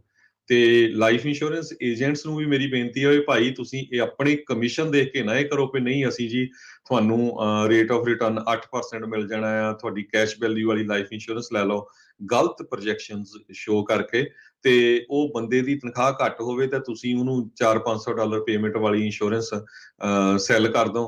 ਮੁੜ ਕੇ ਫਿਰ ਉਹ 2-3 ਸਾਲਾਂ ਨੂੰ ਕਹੇ ਯਾਰ ਵੀ ਮੈਂ ਤਾਂ ਪੈਸੇ ਬਹੁਤ ਵੇਸਟ ਕਰ ਰਿਹਾ, ਬੰਦ ਕਰਾਣੀ ਆ, ਤੇ ਉਹਨੂੰ ਇਹ ਦੱਸਿਆ ਨਾ ਹੋਵੇ ਵੀ ਤੁਹਾਡੇ ਤਾਂ ਸਰੈਂਡਰ ਚਾਰਜ ਹੁੰਦੇ ਆ, ਜੇ ਤੁਸੀਂ 12 ਜਾਂ 13 ਸਾਲ ਤੋਂ ਪਹਿਲਾਂ ਕੈਂਸਲ ਕਰਾਤੀ ਤਾਂ ਤੁਹਾਨੂੰ ਸਰੈਂਡਰ ਚਾਰਜ ਦੇਣੇ ਪੈਣੇ ਆ। ਤੇ ਜਦੋਂ ਉਹ 3-4 ਸਾਲੀ 5 ਸਾਲੀ ਆਪਣੀ ਪਾਲਿਸੀ ਦੇਖੇ ਵੀ ਮੈਨੂੰ ਤਾਂ ਇਹ ਦੱਸਿਆ ਗਿਆ ਸੀ ਵੀ ਤੈਨੂੰ ਇੰਨੇ % ਇੰਟਰਸਟ ਦੇ ਹਿਸਾਬ ਨਾਲ ਇੰਨੇ ਪੈਸੇ ਜਮ੍ਹਾਂ ਹੋਈ ਜਾਣੇ ਆ, ਉਹ ਤਾਂ ਜਮ੍ਹਾਂ ਵੀ ਨਹੀਂ ਉਨੇ ਹੋਏ। ਸੋ ਉਹ ਜ਼ਰੂਰ ਉਹਦਾ ਧਿਆਨ ਰੱਖੋ, ਕਿਉਂਕਿ ਅੱਜ ਦੀ ਡੇਟ ਦੇ ਵਿੱਚ ਵੀ ਜਿਹੜੀ ਪੰਜਾਬੀ ਕਮਿਊਨਿਟੀ ਆ ਉਹ ਮਿਡਲ ਕਲਾਸ ਹੀ ਆਪਾਂ ਕਹਿ ਸਕਦੇ ਹੈਗੇ ਆ, ਲੋਅਰ ਟੂ ਮਿਡਲ ਕਲਾਸ। ਜਿਹੜੇ ਮਿਲੀਨੀਅਰਸ ਆ ਬਹੁਤ ਘੱਟ ਆ, ਮੇਬੀ 5% ਹੋਣਗੇ ਜਿਹੜੇ ਅਫੋਰਡ ਕਰ ਸਕਦੇ ਹਾਈ ਪੇਇੰਗ ਇੰਸ਼ੋਰੈਂਸ ਪਾਲਿਸੀਜ਼। ਸੋ ਇਹ ਜ਼ਰੂਰ ਧਿਆਨ ਰੱਖਿਆ ਕਰੋ ਕਸਟਮਰ ਦੀ ਜਿਹੜੀ ਉਹਦੀ ਇਨਕਮ ਆ, ਉਹਦੀ ਜਿਹੜੀ ਫੈਮਿਲੀ ਆ। ਇਨ ਕੇਸ ਤੁਸੀਂ ਸੋਚੋ ਵੀ ਜੇ ਉਹਦੀ $50,000 $60,000 ਇਨਕਮ ਆ, 70 ਆ, ਇਨਟੇਕ ਕਿੰਨੀ ਆਉਂਦਾ ਆ, ਉਹ ਟੈਕਸ ਸਾਰੇ ਕੱਟ ਕੇ ਉਹਨੀ ਘਰ ਦੀ ਪੇਮੈਂਟ ਦੇਣੀ ਆ, ਬੱਚਿਆਂ ਦਾ ਇੰਸ਼ੋਰੈਂਸ, ਹੋਰ ਕਾਰਾਂ ਦੀ, ਰੋਟੀ ਪਾਣੀ ਦਾ ਖਰਚਾ, ਤੇ ਕਿੰਨੀ ਕੁ ਅਫੋਰਡ ਕਰ ਸਕਦਾ। ਤੁਸੀਂ ਕਸਟਮਰ ਵੱਲ ਦੇਖ ਕੇ ਤੁਸੀਂ ਕਰੋ, ਨਾ ਕਿ ਆਪਣੇ ਕਮਿਸ਼ਨ ਵੱਲ ਦੇਖ ਕੇ। ਇਹ ਤਾਂ ਮੇਰੀ ਬੇਨਤੀ ਆ ਜਿਹੜੇ ਇੰਸ਼ੋਰੈਂਸ ਦੇ ਇਸ ਬਿਜ਼ਨਸ ਦੇ ਵਿੱਚ ਹੈਗੇ ਲਾਈਫ ਇੰਸ਼ੋਰੈਂਸ। ਕਿਉਂਕਿ ਮੁੜ ਕੇ ਕੀ ਹੁੰਦਾ ਫਿਰ ਲੋਕ ਸਾਰਿਆਂ ਨੂੰ ਗਾਲਾਂ ਕੱਢਦੇ ਆ ਵੀ ਦੇਖੋ ਜੀ ਆਹ ਇੰਸ਼ੋਰੈਂਸ ਵਾਲਿਆਂ ਨੇ ਸਾਨੂੰ ਏਦਾਂ ਕਰਤਾ ਸੀ, ਆਹ ਕਰਤਾ ਸੀ। ਸੋ ਬਹੁਤ ਵਾਰ ਲੋਕ ਇਹ ਸੋਚਦੇ ਹੈਗੇ ਰਾਜਕਨਵੀਰ ਸਿੰਘ ਜੀ ਵੀ ਆਪਾਂ ਨੂੰ ਅਫੋਰਡ ਕਰਨਾ ਬੜਾ ਔਖਾ ਆ। ਅੱਜ ਕੱਲ ਟਰਮ ਇੰਸ਼ੋਰੈਂਸ ਬਹੁਤ ਕੰਪਨੀਆਂ ਕਰਦੀਆਂ ਆ। ਮੈਂ ਜਿਸ ਟਾਈਮ ਤੇ ਕੰਮ ਸ਼ੁਰੂ ਕੀਤਾ ਸੀ ਅੱਜ ਤੋਂ 32 ਸਾਲ ਪਹਿਲਾਂ, ਉਹ 20 ਈਅਰ ਟਰਮ ਹੁੰਦੀ ਸੀ ਮੈਕਸਿਮਮ। ਹੁਣ 30 ਈਅਰ, ਕਈ ਕੰਪਨੀਆਂ 40 ਈਅਰ ਤੱਕ ਵੀ ਕਰ ਦਿੰਦੀਆਂ ਤੁਹਾਡੀ ਏਜ ਦੇ ਡਿਪੈਂਡ ਹੋਣ ਤੇ, ਜੇ ਤੁਸੀਂ 30 ਸਾਲ ਤੋਂ ਥੱਲੇ ਹੈਗੇ ਹਨ। ਸੋ ਤੁਸੀਂ ਆਮ ਐਵਰੇਜ ਦੇਖ ਲਓ ਵੀ ਜੇ ਮੰਨ ਲਓ ਵੀ 30 ਸਾਲ ਦਾ ਬੰਦਾ 500,000 ਦੀ ਇੰਸ਼ੋਰੈਂਸ ਕਰਾਉਂਦਾ, ਤੇ ਤੁਹਾਡੀ $50 ਵੀ ਮੈਂ ਕਹਿੰਦਾ ਇੰਸ਼ੋਰੈਂਸ ਬਿੱਲ ਆ, ਤੇ ਤੁਸੀਂ 30 ਸਾਲਾਂ ਦੇ ਵਿੱਚ ਜੇ 50 ਨੂੰ ਆਪਾਂ 12 ਨਾਲ ਵੀ ਗੁਣਾ ਕਰ ਲਈਏ, $600 ਸਾਲ ਦਾ ਬਣਦਾ। 30 ਸਾਲਾਂ 'ਚ ਤੁਸੀਂ $18,000 ਦੇਣਾ ਆ, ਰਾਈਟ, ਜੇ 30 ਸਾਲਾਂ ਦੀ ਕਵਰੇਜ ਲੈਂਦੇ ਆ। ਪਰ ਤੁਸੀਂ ਸੋਚੋ ਰੱਬ ਨਾ ਕਰੇ ਕਿ 30 ਸਾਲਾਂ ਦੇ ਦੌਰਾਨ ਤੁਹਾਨੂੰ ਕੁਝ ਹੋ ਜਾਂਦਾ ਤੇ 500,000 ਤਾਈਂ ਤੁਹਾਡੀ ਕਵਰੇਜ ਹੈਗੀ ਆ, ਠੀਕ ਹੈ ਕਿ ਨਹੀਂ। ਸੋ ਇਹ ਸੋਚ ਕੇ ਚੱਲੋ ਵੀ ਲਾਈਫ ਇੰਸ਼ੋਰੈਂਸ ਮਹਿੰਗੀ ਨਹੀਂ ਹੈਗੀ, ਬੜੀ ਸਸਤੀ ਆ। ਪਰ ਇਹ ਆ ਵੀ ਤੁਸੀਂ ਪ੍ਰੋਡਕਟ ਕਿਹੜਾ ਖਰੀਦਣਾ, ਕਿਉਂਕਿ ਲਾਈਫ ਇੰਸ਼ੋਰੈਂਸ ਦਾ ਮਤਲਬ ਹੀ ਇਹ ਆ ਵੀ ਤੁਹਾਡੀ ਜਿਹੜੀ ਆ ਇਨ ਕੇਸ ਸਮਥਿੰਗ ਹੈਪਨ, ਤੁਹਾਡੀ ਡੈਥ ਹੋ ਜਾਂਦੀ ਆ, ਤੇ ਮਗਰੋਂ ਜਿਹੜਾ ਪਰਿਵਾਰ ਆ ਉਹ ਰੋਲੇ ਨਾ, ਉਹ ਕਵਰ ਹੋ ਜਾਏ। ਹਾਂ, ਤੁਹਾਡੇ ਕੋਲ ਜ਼ਿਆਦਾ ਇਨਕਮ ਹੈਗੀ ਆ, ਜ਼ਿਆਦਾ ਪੈਸੇ ਹੈਗੇ, ਜਿੰਨੀਆਂ ਮਰਜ਼ੀ ਲਾਈਫ ਇੰਸ਼ੋਰੈਂਸ ਲੈ ਲਓ, ਜਿੰਨੀ ਮਰਜ਼ੀ ਕੈਸ਼ ਵੈਲਿਊ ਵਾਲੀ ਲੈ ਲਓ, ਵੇਰੀਏਬਲ ਲਾਈਫ ਲੈ ਲਓ, ਜਿਹੜੀ ਵੀ ਤੁਸੀਂ ਪਸੰਦ ਕਰਦੇ ਹੈਗੇ, ਪਰ ਲਓ ਜ਼ਰੂਰ ਜਿੰਨੀ ਤੁਸੀਂ ਅਫੋਰਡ ਕਰ ਸਕਦੇ, ਤਾਂ ਕਿ ਇਹ ਨਾ ਹੋਵੇ ਵੀ ਤੁਸੀਂ ਉਸ ਹਿਸਾਬ ਦੇ ਨਾਲ ਹਾਈ ਪੇਇੰਗ ਇੰਸ਼ੋਰੈਂਸ ਪ੍ਰੀਮੀਅਮ ਵਾਲੀ ਲੈ ਲਈ ਤੇ ਕਵਰੇਜ ਘੱਟ ਆ, ਤੇ ਮੁੜ ਕੇ ਕੱਲ ਨੂੰ ਲੇ ਆਫ ਹੋ ਗਿਆ, ਕਿਸੇ ਦੇ ਸੱਟ ਲੱਗ ਗਈ, ਤੁਸੀਂ ਪ੍ਰੀਮੀਅਮ ਨਹੀਂ ਪੇ ਕਰ ਸਕਦੇ, ਤੇ ਫਿਰ ਤੁਸੀਂ ਜਿਹੜੇ ਤੁਹਾਡੀ ਉਹ ਲਾਈਫ ਇੰਸ਼ੋਰੈਂਸ ਵੀ ਕੈਂਸਲ ਹੋ ਜਾਏ। ਜੀ ਜੀ ਬਿਲਕੁਲ। ਸੋ ਖਾਲਸਾ ਇੰਸ਼ੋਰੈਂਸ ਏਜੰਸੀ ਦਾ ਨੰਬਰ ਆ ਜੀ 408 272 2500 4082722500 ਦੇ ਉੱਤੇ। ਜੀ ਸੋ ਮੈਂ ਕੁਝ ਮਿਸਟੇਕਸ ਦੱਸੂਗਾ ਜਿਹੜੇ ਆਪਣੇ ਲੋਕ ਮਿਸਟੇਕ ਕਰਦੇ ਆ। ਆਪਣੇ ਨਹੀਂ, ਸਾਰੇ ਹੀ ਆਪਾਂ ਮਿਸਟੇਕ ਕਰਦੇ ਹੈਗੇ ਆ ਲਾਈਫ ਇੰਸ਼ੋਰੈਂਸ ਖਰੀਦਣ ਲਈ। ਇੱਕ ਤਾਂ ਇਹ ਆ ਵੀ ਬਹੁਤ ਘੱਟ ਕਵਰੇਜ ਖਰੀਦ ਲੈਂਦੇ ਆ ਆਪਾਂ। ਇਹ ਦੇਖ ਲੈਂਦੇ ਮੈਂ ਜੀ ਇੰਨੇ ਉਹ ਅਫੋਰਡ ਕਰ ਸਕਦਾ, ਇੰਨੇ ਕੁ ਦੀ ਕਰ ਦੋ। ਕਹਿੰਦੇ ਵੀ ਜਿੰਨੀ ਤੁਹਾਡੀ ਸੈਲਰੀ ਆ, ਜਿੰਨੀ ਤੁਹਾਡੀ ਇਨਕਮ ਆ, ਉਹਦਾ ਘੱਟੋ ਘੱਟ 10 ਤੋਂ 12 ਟਾਈਮ ਤੁਹਾਡੀ ਲਾਈਫ ਇੰਸ਼ੋਰੈਂਸ ਹੋਣੀ ਚਾਹੀਦੀ ਆ। ਜੇ ਕਿਸੇ ਦੀ $50,000 ਆ ਤੇ ਘੱਟੋ ਘੱਟ ਤੁਹਾਨੂੰ $6 ਲੱਖ ਦੀ ਕਵਰੇਜ ਚਾਹੀਦੀ ਆ, ਤਾਂ ਕਿ ਤੁਹਾਡੇ ਜਿਹੜੇ ਬੱਚੇ ਆ ਉਹਨਾਂ ਦੀ ਐਜੂਕੇਸ਼ਨ ਕਵਰ ਹੋ ਜਾਏ, ਤੁਹਾਡੀ ਮੌਰਗੇਜ ਕਵਰ ਹੋ ਜਾਏ, ਤੁਹਾਡੀ ਜਿਹੜੀ ਸਾਰੇ ਜਿਹੜੇ ਹੋਰ ਖਰਚੇ ਆਣੇ ਹੈਗੇ ਬਾਅਦ ਚ ਉਹ ਕਵਰ ਹੋ ਜਾਣ। ਦੂਸਰਾ ਇਹ ਹੈਗਾ, ਜਿਹੜੀ ਮਿਸਟੇਕ ਕਰਦੇ ਆ ਆਪਾਂ, ਹਮੇਸ਼ਾ ਲੇਟ ਹੁੰਦੇ ਰਹਿੰਦੇ ਆ ਲਾਈਫ ਇੰਸ਼ੋਰੈਂਸ ਖਰੀਦਣ ਨੂੰ। ਮੈਂ ਦੇਖਦਾ ਵੀ ਕਈ ਆਪਣੇ ਬੰਦੇ ਜਿਹੜੇ ਆਪਣੇ ਸਾਡੇ ਆਫਿਸ ਵੀ ਕਾਲ ਕੀਤੀ, ਕਈਆਂ ਨੂੰ 5 ਸਾਲ ਹੋ ਗਏ ਕਾਲ ਕੀਤੇ ਨੂੰ। ਐਵਰੀ ਅਦਰ ਈਅਰ ਉਹ ਕਾਲ ਕਰਦੇ ਰਹਿੰਦੇ, ਭਾਜੀ ਮੈਂ ਖਰੀਦਣੀ ਆ। ਫਿਰ ਸਿਚੁਏਸ਼ਨ ਇਦਾਂ ਦੀ ਬਣ ਜਾਂਦੀ ਆ, ਕੁਆਲੀਫਾਈ ਨਹੀਂ ਹੁੰਦੇ। ਕਿਉਂਕਿ ਤੁਸੀਂ ਡਾਕਟਰ ਦੇ ਚਲੇ ਜਾਏ ਨਾ, ਮੇਰੇ ਬਲੱਡ ਸ਼ੂਗਰ ਆ, ਬਲੱਡ ਪ੍ਰੈਸ਼ਰ ਆ, ਰਾਈਟ ਵੇ ਤੁਹਾਡੇ ਜਿਹੜੇ ਇੰਸ਼ੋਰੈਂਸ ਦੇ ਰੇਟ ਆ, ਜਦੋਂ ਵੀ ਤੁਸੀਂ ਕਿਤੇ ਸ਼ਾਪ ਅਰਾਊਂਡ ਕਰਨਾ, ਉਹ ਹਾਈ ਹੋਣੇ ਆ। ਜਾਂ ਬਹੁਤ ਵਾਰ ਕੀ ਹੁੰਦਾ ਪੇ ਹੁੰਦੀ ਨਹੀਂ। ਮੈਂ ਦੇਖਦਾ ਆਪਣੇ ਬਹੁਤ ਸਾਰੇ ਸਾਡੇ ਕਾਲਰਸ ਆਉਂਦੇ ਆ, ਉਹ ਕਈ ਪੇ ਕੁਆਲੀਫਾਈ ਨਹੀਂ ਕਰਦੇ ਹੈਗੇ, ਕਿਉਂਕਿ ਕੋਈ ਨਾ ਕੋਈ ਉਹਨਾਂ ਨੂੰ ਹੈਲਥ ਇਸ਼ੂ ਹੋ ਜਾਂਦਾ। ਸੋ ਇਹ ਆ ਪੇ ਜਿੰਨੀ ਵੀ ਜਲਦੀ ਹੋ ਸਕਦੀ ਤੁਸੀਂ ਖਰੀਦੋ, ਠੀਕ ਹੈ ਕਿ ਨਹੀਂ? ਚਾਹੇ ਘੱਟ ਅਮਾਊਂਟ ਖਰੀਦ ਲਓ, ਕਵਰੇਜ ਜ਼ਰੂਰ ਤੁਹਾਡੀ ਹੋਵੇ। ਲੇਟਰ ਔਨ ਜਿੱਦਾਂ ਜਿੱਦਾਂ ਤੁਹਾਡੀ ਇਨਕਮ ਵਧੀ ਜਾਂਦੀ ਆ ਤੇ ਤੁਸੀਂ ਜ਼ਿਆਦਾ ਕਵਰੇਜ ਵੀ ਲੈ ਸਕਦੇ, ਜਾਂ ਤੁਹਾਡੀਆਂ ਲਾਇਬਿਲਿਟੀ ਜ਼ਿਆਦਾ ਜਿਹੜੀਆਂ ਵਧੀ ਜਾਂਦੀਆਂ ਹੈਗੀਆਂ। ਇੱਕ ਹੋਰ ਜਿਹੜੀ ਮਿਸਟੇਕ ਕਰਦੇ ਆ ਵੀ ਸ਼ਾਰਟ ਬਹੁਤ ਟਰਮ ਲੈ ਲੈਂਦੇ। ਕਈ ਕਹਿੰਦੇ ਚਲੋ ਠੀਕ ਆ 5 ਸਾਲਾਂ ਦੀ ਲੈ ਲੈਂਦੇ, 10 ਦੀ ਲੈ ਲੈਂਦੇ ਆ। ਟਰਾਈ ਕਰੋ ਜਿੰਨੀ ਵੀ ਮੈਕਸੀਮਮ ਤੁਹਾਡੀ ਜਿਹੜੀ ਟਰਮ ਇੰਸ਼ੋਰੈਂਸ ਆ ਉਹ ਮਿਲੇ ਤੁਹਾਨੂੰ 30 ਸਾਲ ਦੀ, 20 ਸਾਲ ਦੀ। ਘੱਟੋ ਘੱਟ ਤੁਹਾਨੂੰ ਇਹ ਤਾਂ ਹੈ ਨਾ ਵੀ ਤੁਹਾਡਾ ਪੂਰਾ ਰੇਟ ਉਹ ਫਿਕਸ ਰਹੂਗਾ 19 ਸਾਲ, ਵਧੂ ਘਟੂਗਾ ਨਹੀਂ। ਹਾਂ ਕਈ ਵਾਰੀ ਕੀ ਹੁੰਦਾ ਆ ਵੀ ਨਵੇਂ ਆਏ ਆ, ਉਹ ਚਾਹੇ ਸ਼ਾਰਟ ਟਰਮ ਲੈ ਲਓ, ਫਿਰ ਲੇਟਰ ਔਨ ਇੱਕ ਪਾਲਿਸੀ ਤੁਸੀਂ ਹੋਰ ਲੈ ਸਕਦੇ। ਮੈਨੂੰ ਬਹੁਤ ਸਾਰੇ ਕਸਟਮਰਸ ਕਾਲ ਕਰਦੇ ਜਿਹੜੇ ਓਵਰ 50 ਹੋ ਜਾਂਦੇ ਆ, ਫਿਰ ਉਹ ਕੁਆਲੀਫਾਈ ਨਹੀਂ ਹੁੰਦੇ ਤੇ ਜਾਂ ਉਹਨਾਂ ਦਾ ਫਿਰ ਪ੍ਰੀਮੀਅਮ ਇੰਨਾ ਜ਼ਿਆਦਾ ਹੋ ਜਾਂਦਾ, ਉਹ ਅਫੋਰਡ ਨਹੀਂ ਕਰਦੇ ਹੈਗੇ। ਜੀ ਸੋ ਬਿਲਕੁਲ, ਤੁਹਾਡੇ ਵੀ ਸਰੋਤਿਓ ਲਾਈਫ ਇੰਸ਼ੋਰੈਂਸ ਬਾਰੇ ਕੋਈ ਵੀ ਸਵਾਲ ਨੇ, ਬੜੇ ਤਰ੍ਹਾਂ ਦੀਆਂ ਇਹਨਾਂ ਦੇ ਕੋਲ ਪਾਲਿਸੀਜ਼ ਆ, ਬੜੇ ਤਰ੍ਹਾਂ ਦੇ ਪ੍ਰੋਗਰਾਮ ਹੈਗੇ ਆ। ਸੋ ਤੁਸੀਂ ਜ਼ਰੂਰ ਕੰਟੈਕਟ ਇਹਨਾਂ ਨੂੰ ਕਰੋ 408 272 2500 4082722500। ਇਸ ਨੰਬਰ ਦੇ ਉੱਤੇ ਕਾਲ ਕਰਕੇ ਤੁਸੀਂ ਇਹਨਾਂ ਦੇ ਨਾਲ ਸੰਪਰਕ ਕਰੋ। ਲਾਈਫ ਇੰਸ਼ੋਰੈਂਸ ਜਿਹੜੀ ਉਹ ਜ਼ਰੂਰ ਲਓ। ਹਰਜੋਤ ਸਿੰਘ ਜੀ, ਆਪਾਂ ਬਹੁਤ ਵਾਰੀ ਇਹ ਗੱਲ ਕੀਤੀ, ਕਿੰਨੀ ਵਾਰੀ ਦੇਖਿਆ ਵੀ ਜਦੋਂ ਕਿਸੇ ਦੇ ਅਣਸੁਖਾਵੀ ਘਟਨਾ ਵਾਪਰ ਜਾਂਦੀ ਆ ਤਾਂ ਫਿਰ ਉਹ ਪਰਿਵਾਰ ਵਿਚਾਰਾ ਆਰਥਿਕ ਤੌਰ ਦੇ ਉੱਤੇ ਬਹੁਤ ਪਰੇਸ਼ਾਨੀ ਦੇ ਵਿੱਚੋਂ ਲੰਘਦਾ ਆ। ਕਈ ਵਾਰੀ ਤਾਂ ਉਹਨਾਂ ਦੇ ਜਿਹੜੇ ਸੰਸਕਾਰ ਕਰਨ ਦੇ ਲਈ ਵੀ ਪੈਸੇ ਇਕੱਤਰ ਕੀਤੇ ਜਾਂਦੇ ਆ, ਪਰਿਵਾਰ ਦੀ ਆਰਥਿਕ ਮਦਦ ਦੇ ਲਈ ਜਿਹੜੇ ਉਹ ਕਰਨੇ ਪੈਂਦੇ ਆ। ਇਹ ਨਹੀਂ ਕਹਿੰਦੇ ਵੀ ਤੁਸੀਂ ਨਾ ਕਰੋ ਜਾਂ ਉਹਨਾਂ ਦੀ ਮਦਦ ਨਾ ਕਰੋ, ਪਰ ਇਹ ਆ ਵੀ ਜਿਉਂਦੇ ਜੀ ਹਰ ਇੱਕ ਨੂੰ ਆਪਣੇ ਲਈ, ਆਪਣੇ ਪਰਿਵਾਰ ਦੇ ਪ੍ਰਤੀ ਜਿਹੜਾ ਆ ਉਹ ਸੁਹਿਰਦਤਾ ਵਰਤਦੇ ਹੋਏ ਉਹ ਆਰਥਿਕ ਸੰਕਟ 'ਚ ਨਾ ਪੈਣ, ਉਹ ਜ਼ਰੂਰ ਦੇਖਣਾ ਚਾਹੀਦਾ ਆ। ਹੁਣ ਘਰ ਲਏ ਹੈਗੇ ਆ, ਘਰਾਂ ਦੇ ਹੁਣ ਲੋਨਸ ਆ, ਕਿਸੇ ਦਾ 5 ਲੱਖ ਦਾ ਆ, ਕਿਸੇ ਦਾ 2 ਦਾ ਵੀ ਆ, ਘੱਟ ਵੀ ਆ, ਵੱਧ ਵੀ ਆ, ਕਿਸੇ ਦਾ ਉਹ ਤੋਂ ਵੀ ਜ਼ਿਆਦਾ ਜਿਹੜਾ ਉਹ ਹੋ ਸਕਦਾ ਆ। ਤੁਸੀਂ ਐਟਲੀਸਟ ਜੇ ਕੋਈ ਤੁਸੀਂ ਇਕੱਲੇ ਕਮਾਈ ਕਰਨ ਵਾਲੇ ਆ, ਜਿਹੜਾ ਕਮਾਈ ਕਰਨ ਵਾਲਾ, ਉਹਨਾਂ ਨੂੰ ਤਾਂ ਜ਼ਰੂਰ ਜਿਹੜੀ ਇਸ ਚੀਜ਼ ਨੂੰ ਲੈ ਕੇ ਜਾਣਾ ਚਾਹੀਦਾ। ਦੇਖੋ ਅਣਸੁਖਾਵੀ ਘਟਨਾ ਕਿਸੇ ਦੇ ਨਾਲ ਵੀ ਵਾਪਰ ਸਕਦੀ ਆ, ਸੋ ਇਹ ਜ਼ਰੂਰੀ ਆ ਵੀ ਤੁਸੀਂ ਇੱਦਾਂ ਦੀ ਚੀਜ਼ ਤੁਸੀਂ ਲਓ। ਜਿੱਦਾਂ ਆਪਾਂ ਦੱਸਦੇ ਹੀ ਆ, ਹਰਜੋਤ ਸਿੰਘ ਜੀ ਤੁਸੀਂ ਵੀ ਦੱਸਦੇ ਹੀ ਆ, ਮੇ ਬੀ 1 ਜਾਂ 2 ਪੀਜ਼ਿਆਂ ਦਾ ਪ੍ਰਾਈਸ ਜਿਹੜਾ ਆ ਉਹ ਮਹੀਨੇ ਦਾ ਜਿਹੜਾ ਉਹ ਹੁੰਦਾ ਆ ਤੁਹਾਡੀ ਹੈਲਥ ਕੰਡੀਸ਼ਨ, ਉਮਰ ਦੇ ਜਿਹੜਾ ਉਹ ਹਿਸਾਬ ਦੇ ਨਾਲ। ਸੋ ਇੰਨਾ ਕੁ ਜ਼ਰੂਰ ਆਪਾਂ ਨੂੰ ਕਰਨਾ ਚਾਹੀਦਾ। ਉੱਦਾਂ ਵੀ ਆਪਾਂ ਕਈ ਵਾਰੀ ਕਰ ਲੈਂਦੇ ਆ, ਕਈ ਥਾਵਾਂ ਦੇ ਉੱਤੇ ਜਿਹੜੇ ਡਾਲਰ ਸਪੈਂਡ ਕਰ ਲੈਂਦੇ, ਬਾਅਦ 'ਚ ਸੋਚਦੇ ਆ ਵੀ ਚੱਲ ਜੇ ਨਾ ਵੀ ਕਰਦੇ ਤਾਂ ਆਪਾਂ ਨੂੰ ਕਾਹਦੀ ਇਸ ਚੀਜ਼ ਦੀ ਜ਼ਰੂਰਤ ਸੀਗੀ। ਉਹ ਚੀਜ਼ ਦੀ ਥਾਂ ਦੇ ਉੱਤੇ ਤੁਸੀਂ ਇਸ ਚੀਜ਼ ਉੱਤੇ ਸਪੈਂਡ ਕਰੋ। ਐਟਲੀਸਟ ਤੁਹਾਨੂੰ ਫਿਕਰ ਜਿਹੜੀ ਆ ਉਹ ਨਹੀਂ ਰਹਿੰਦੀ। ਨਿਆਣਿਆਂ ਨੇ ਪੜ੍ਹਨਾ ਹੈ, ਦੇਖੋ ਜੀ ਹੁਣ ਕਾਲਜ ਮਹਿੰਗੇ ਹੁੰਦੇ ਜਾਂਦੇ ਆ, ਕਿੰਨਾ ਕੁਛ ਜਿਹੜਾ ਉਹ ਆਪਾਂ ਦੇਖ ਰਹੇ ਹਾਂ। ਸੋ ਇਹ ਚੀਜ਼ਾਂ ਦਾ ਜ਼ਰੂਰ ਧਿਆਨ ਰੱਖੋ। ਲਾਈਫ ਇੰਸ਼ੋਰੈਂਸ ਜ਼ਰੂਰ ਤੁਹਾਨੂੰ ਲੈਣੀ ਚਾਹੀਦੀ, ਜਿੰਨੀ ਤੁਸੀਂ ਅਫੋਰਡ ਕਰ ਸਕਦੇ ਹੋ। ਉਸ ਦੇ ਬਾਰੇ ਤੁਸੀਂ ਜਾਣਕਾਰੀ ਲਈ ਖਾਲਸਾ ਇੰਸ਼ੋਰੈਂਸ ਏਜੰਸੀ ਦੇ ਨਾਲ ਕਾਲ ਕਰ ਲਿਓ 408 272 2500 ਸੋ ਇੱਕ ਜ਼ਰੂਰ ਮੈਂ ਹੋਰ ਕਹਿਣਾ ਰਾਜਕਨਵੀਰ ਸਿੰਘ ਜੀ, ਆਪਣੀ ਪਾਲਿਸੀ ਰਿਵਿਊ ਜ਼ਰੂਰ ਕਰਿਆ ਕਰੋ, ਕਿਉਂਕਿ ਜੋ ਮੈਂ ਕਹਿੰਦਾ ਆ ਉਹ ਯਕੀਨ ਨਾ ਕਰੋ, ਉਹ ਕੰਪਨੀ ਵੀ ਚੈੱਕ ਕਰੋ ਕਿ ਕਿੱਦਾਂ ਦੀ ਕੰਪਨੀ ਆ, ਤੁਹਾਨੂੰ ਕਿਸ ਨੇ ਸੈਲ ਕੀਤੀ ਆ, ਕਿੱਦਾਂ ਦੀ ਪਾਲਿਸੀ ਸੈਲ ਕੀਤੀ ਆ। ਕਿਉਂਕਿ ਹੋ ਸਕਦਾ ਅੱਜ ਤੋਂ 15 ਸਾਲ ਪਹਿਲਾਂ ਤੁਸੀਂ 2 ਲੱਖ ਦੀ ਕਰਾਈ ਹੋਵੇ, ਪਰ ਹੁਣ ਤੁਹਾਡਾ ਲੋਨ ਇਸ ਵੇਲੇ 7-8 ਲੱਖ ਦਾ ਹੈ, ਸੋ ਮੇ ਵੀ ਐਕਸਟਰਾ ਕਵਰੇਜ ਲੈ ਲਓ। ਇਹ ਜ਼ਰੂਰ ਤੁਸੀਂ ਚੈੱਕ ਕਰੋ। ਤੇ ਖਾਲਸਾ ਇੰਸ਼ੋਰੈਂਸ ਏਜੰਸੀ ਦੇ ਕੋਲ ਪ੍ਰੋਗਰਾਮ ਬਹੁਤ ਵਧੀਆ ਆ। ਜੇ ਤੁਸੀਂ ਗ੍ਰੀਨ ਕਾਰਡ ਹੋਲਡਰ ਆ, ਸਿਟੀਜ਼ਨ ਹੈਗੇ, ਕਿਤੇ ਵੀ ਅਮਰੀਕਾ 'ਚ ਰਹਿੰਦੇ ਆ, ਤੇ ਤੁਹਾਡੀ ਪਾਲਿਸੀ ਆਪਾਂ ਸੇਮ ਡੇ ਬਿਨਾ ਮੈਡੀਕਲ ਤੋਂ ਇਸ਼ੂ ਕਰ ਸਕਦੇ ਆ, ਜੇ ਤੁਹਾਡਾ ਕੋਈ ਹੈਲਥ ਇਸ਼ੂ ਨਹੀਂ ਹੈਗਾ। ਜੇ ਤੁਸੀਂ ਦਵਾਈ ਲੈਂਦੇ ਆ, ਕੋਈ ਥੋੜਾ ਬਹੁਤਾ ਇਸ਼ੂ ਆ, ਫਿਰ ਵੀ ਬਿਨਾ ਮੈਡੀਕਲ ਤੋਂ ਹੋਊਗੀ, ਪਰ ਉਹ ਅੱਜ ਕੱਲ ਕੀ ਆ, ਫਿਰ ਡਾਕਟਰ ਦੀ ਉਹ ਮੈਡੀਕਲ ਇਨਫੋਰਮੇਸ਼ਨ ਵੀਰੋ ਤੋਂ ਰਿਪੋਰਟ ਲੈਂਦੇ ਆ, ਉਹਨੂੰ ਕਈ ਵਾਰ ਟਾਈਮ ਲੱਗ ਜਾਂਦਾ, ਡਾਕਟਰਸ ਉਹ ਰਿਸਪੌਂਡ ਨਹੀਂ ਕਰਦੇ, ਉਹਦੇ ਕਰਕੇ ਥੋੜਾ ਡਿਲੇ ਹੋ ਜਾਂਦਾ। ਤੇ ਜਿਹੜੇ ਲੋਕ ਵਰਕ ਪਰਮਿਟ ਤੇ ਆ, ਉਹਨਾਂ ਲਈ ਵੀ ਬਹੁਤ ਛੇਤੀ ਆਪਾਂ ਪ੍ਰੋਗਰਾਮ ਲੈ ਕੇ ਆ ਰਹੇ ਹਾਂ, ਜਿਹੜਾ ਬਿਨਾ ਮੈਡੀਕਲ ਤੋਂ ਸੇਮ ਡੇ ਕਵਰੇਜ ਹੋ ਜਾਊਗੀ। ਉਹ ਮੈਨੂੰ ਲੱਗਦਾ ਕੁਝ ਹਫ਼ਤਿਆਂ ਦੇ ਵਿੱਚ ਆਪਣੇ ਕੋਲ ਬਹੁਤ ਹੀ A+ ਰੇਟਡ ਇੰਸ਼ੋਰੈਂਸ ਕੰਪਨੀ ਆ ਰਹੀ ਹੈ, ਜਿਹੜੇ, ਕਿਉਂਕਿ ਮੈਂ ਉਹਨੂੰ ਦੱਸਿਆ ਵੀ ਯਾਰ ਆਪਣੇ ਕਮਿਊਨਿਟੀ 'ਚ ਬਹੁਤ ਜ਼ਿਆਦਾ ਲੋਕ ਆ, ਮੇਬੀ 70% ਦੇ ਕਰੀਬ, ਜਿਹੜੇ ਪੋਲੀਟੀਕਲ ਅਸਾਈਲਮ ਤੇ ਆ, ਵਰਕ ਪਰਮਿਟ ਤੇ ਆ, ਇਸੇ ਤਰ੍ਹਾਂ ਆਪਣੀ ਜਿਹੜੀ ਹੋਰ ਇੰਡੀਅਨ ਕਮਿਊਨਿਟੀ ਉਹ H1 ਤੇ ਆ। ਕਿਉਂਕਿ ਜਿਹੜੀਆਂ ਇੰਸ਼ੋਰੈਂਸ ਕੰਪਨੀਆਂ, ਉਹਨਾਂ ਨੂੰ ਅੰਡਰਸਟੈਂਡ ਨਹੀਂ ਹੁੰਦਾ ਇਸ ਗੱਲ ਦਾ ਵੀ ਇਹ ਤਾਂ ਯਾਰ ਸ਼ਾਰਟ ਟਰਮ ਹੈ, ਨਹੀਂ ਵਾਪਸ ਚੱਲ ਜਾਣਾ ਇੰਡੀਆ ਨੂੰ, ਹਨਾ। ਤੇ ਤੁਹਾਨੂੰ ਸਾਰਿਆਂ ਨੂੰ ਪਤਾ ਵੀ ਜਿਹੜਾ ਅਮਰੀਕਾ ਆਇਆ ਉਹ ਕਿਹੜਾ ਵਾਪਸ ਜਾਂਦਾ ਜਦ ਤੱਕ ਤੁਸੀਂ ਧੱਕੇ ਨਾਲ ਜਹਾਜ਼ 'ਚ ਨਹੀਂ ਬਿਠਾਲਦੇ, ਰਾਈਟ। ਸੋ ਇਸ ਕਰਕੇ ਉਹਨਾਂ ਲਈ ਵੀ ਬਹੁਤ ਵਧੀਆ ਪ੍ਰੋਗਰਾਮ ਆ ਰਿਹਾ। ਸੋ ਕਿਸੇ ਨੇ ਵੀ ਆਪਣੇ ਭੈਣ ਭਰਾ ਨੇ ਇੰਸ਼ੋਰੈਂਸ, ਲਾਈਫ ਇੰਸ਼ੋਰੈਂਸ ਦੀ, ਤੁਸੀਂ ਅਮਰੀਕਾ ਦੀ ਕਿਸੇ ਵੀ ਸਟੇਟ ਦੇ ਵਿੱਚ ਹੈਗੇ ਆ, ਲੈਣੀ ਆ, ਤੁਸੀਂ ਜ਼ਰੂਰ ਆਫਿਸ ਕਾਲ ਕਰ ਲਿਓ, ਤੇ ਤੁਹਾਨੂੰ ਆਪਾਂ ਬਹੁਤ ਥੋੜੇ ਸਮੇਂ ਦੇ ਵਿੱਚ ਕਾਲ ਕਰਕੇ ਜਾਂ ਸੇਮ ਟਾਈਮ ਤੁਹਾਨੂੰ ਦੱਸ ਦਾਂਗੇ ਵੀ ਕਿਹੜੀ ਪਲਾਨ ਕਿੰਨੇ ਕੁ ਦੀ ਮਿਲਣੀ ਆ। ਹਾਂ, ਇਹ ਗੱਲ ਜ਼ਰੂਰ ਆ, ਬਿਲਕੁਲ ਸੱਚ ਦੱਸਿਓ ਵੀ ਤੁਹਾਡੀ ਸਿਹਤ ਦੀ ਕੰਡੀਸ਼ਨ ਕੀ ਆ। ਕਈ ਵਾਰੀ ਬੰਦੇ ਦੱਸਦੇ ਨਹੀਂ ਹੈ, ਉਹ ਬਾਅਦ 'ਚ ਪਤਾ ਲੱਗਦਾ ਵੀ ਜੀ ਇਹ ਨਿਕਲਿਆ, ਫਿਰ ਉਹ ਕਹਿੰਦੇ ਯਾਰ ਅੱਛਾ ਮੈਂ ਤਾਂ ਚੇਤਾ ਭੁੱਲ ਗਿਆ ਸੀ।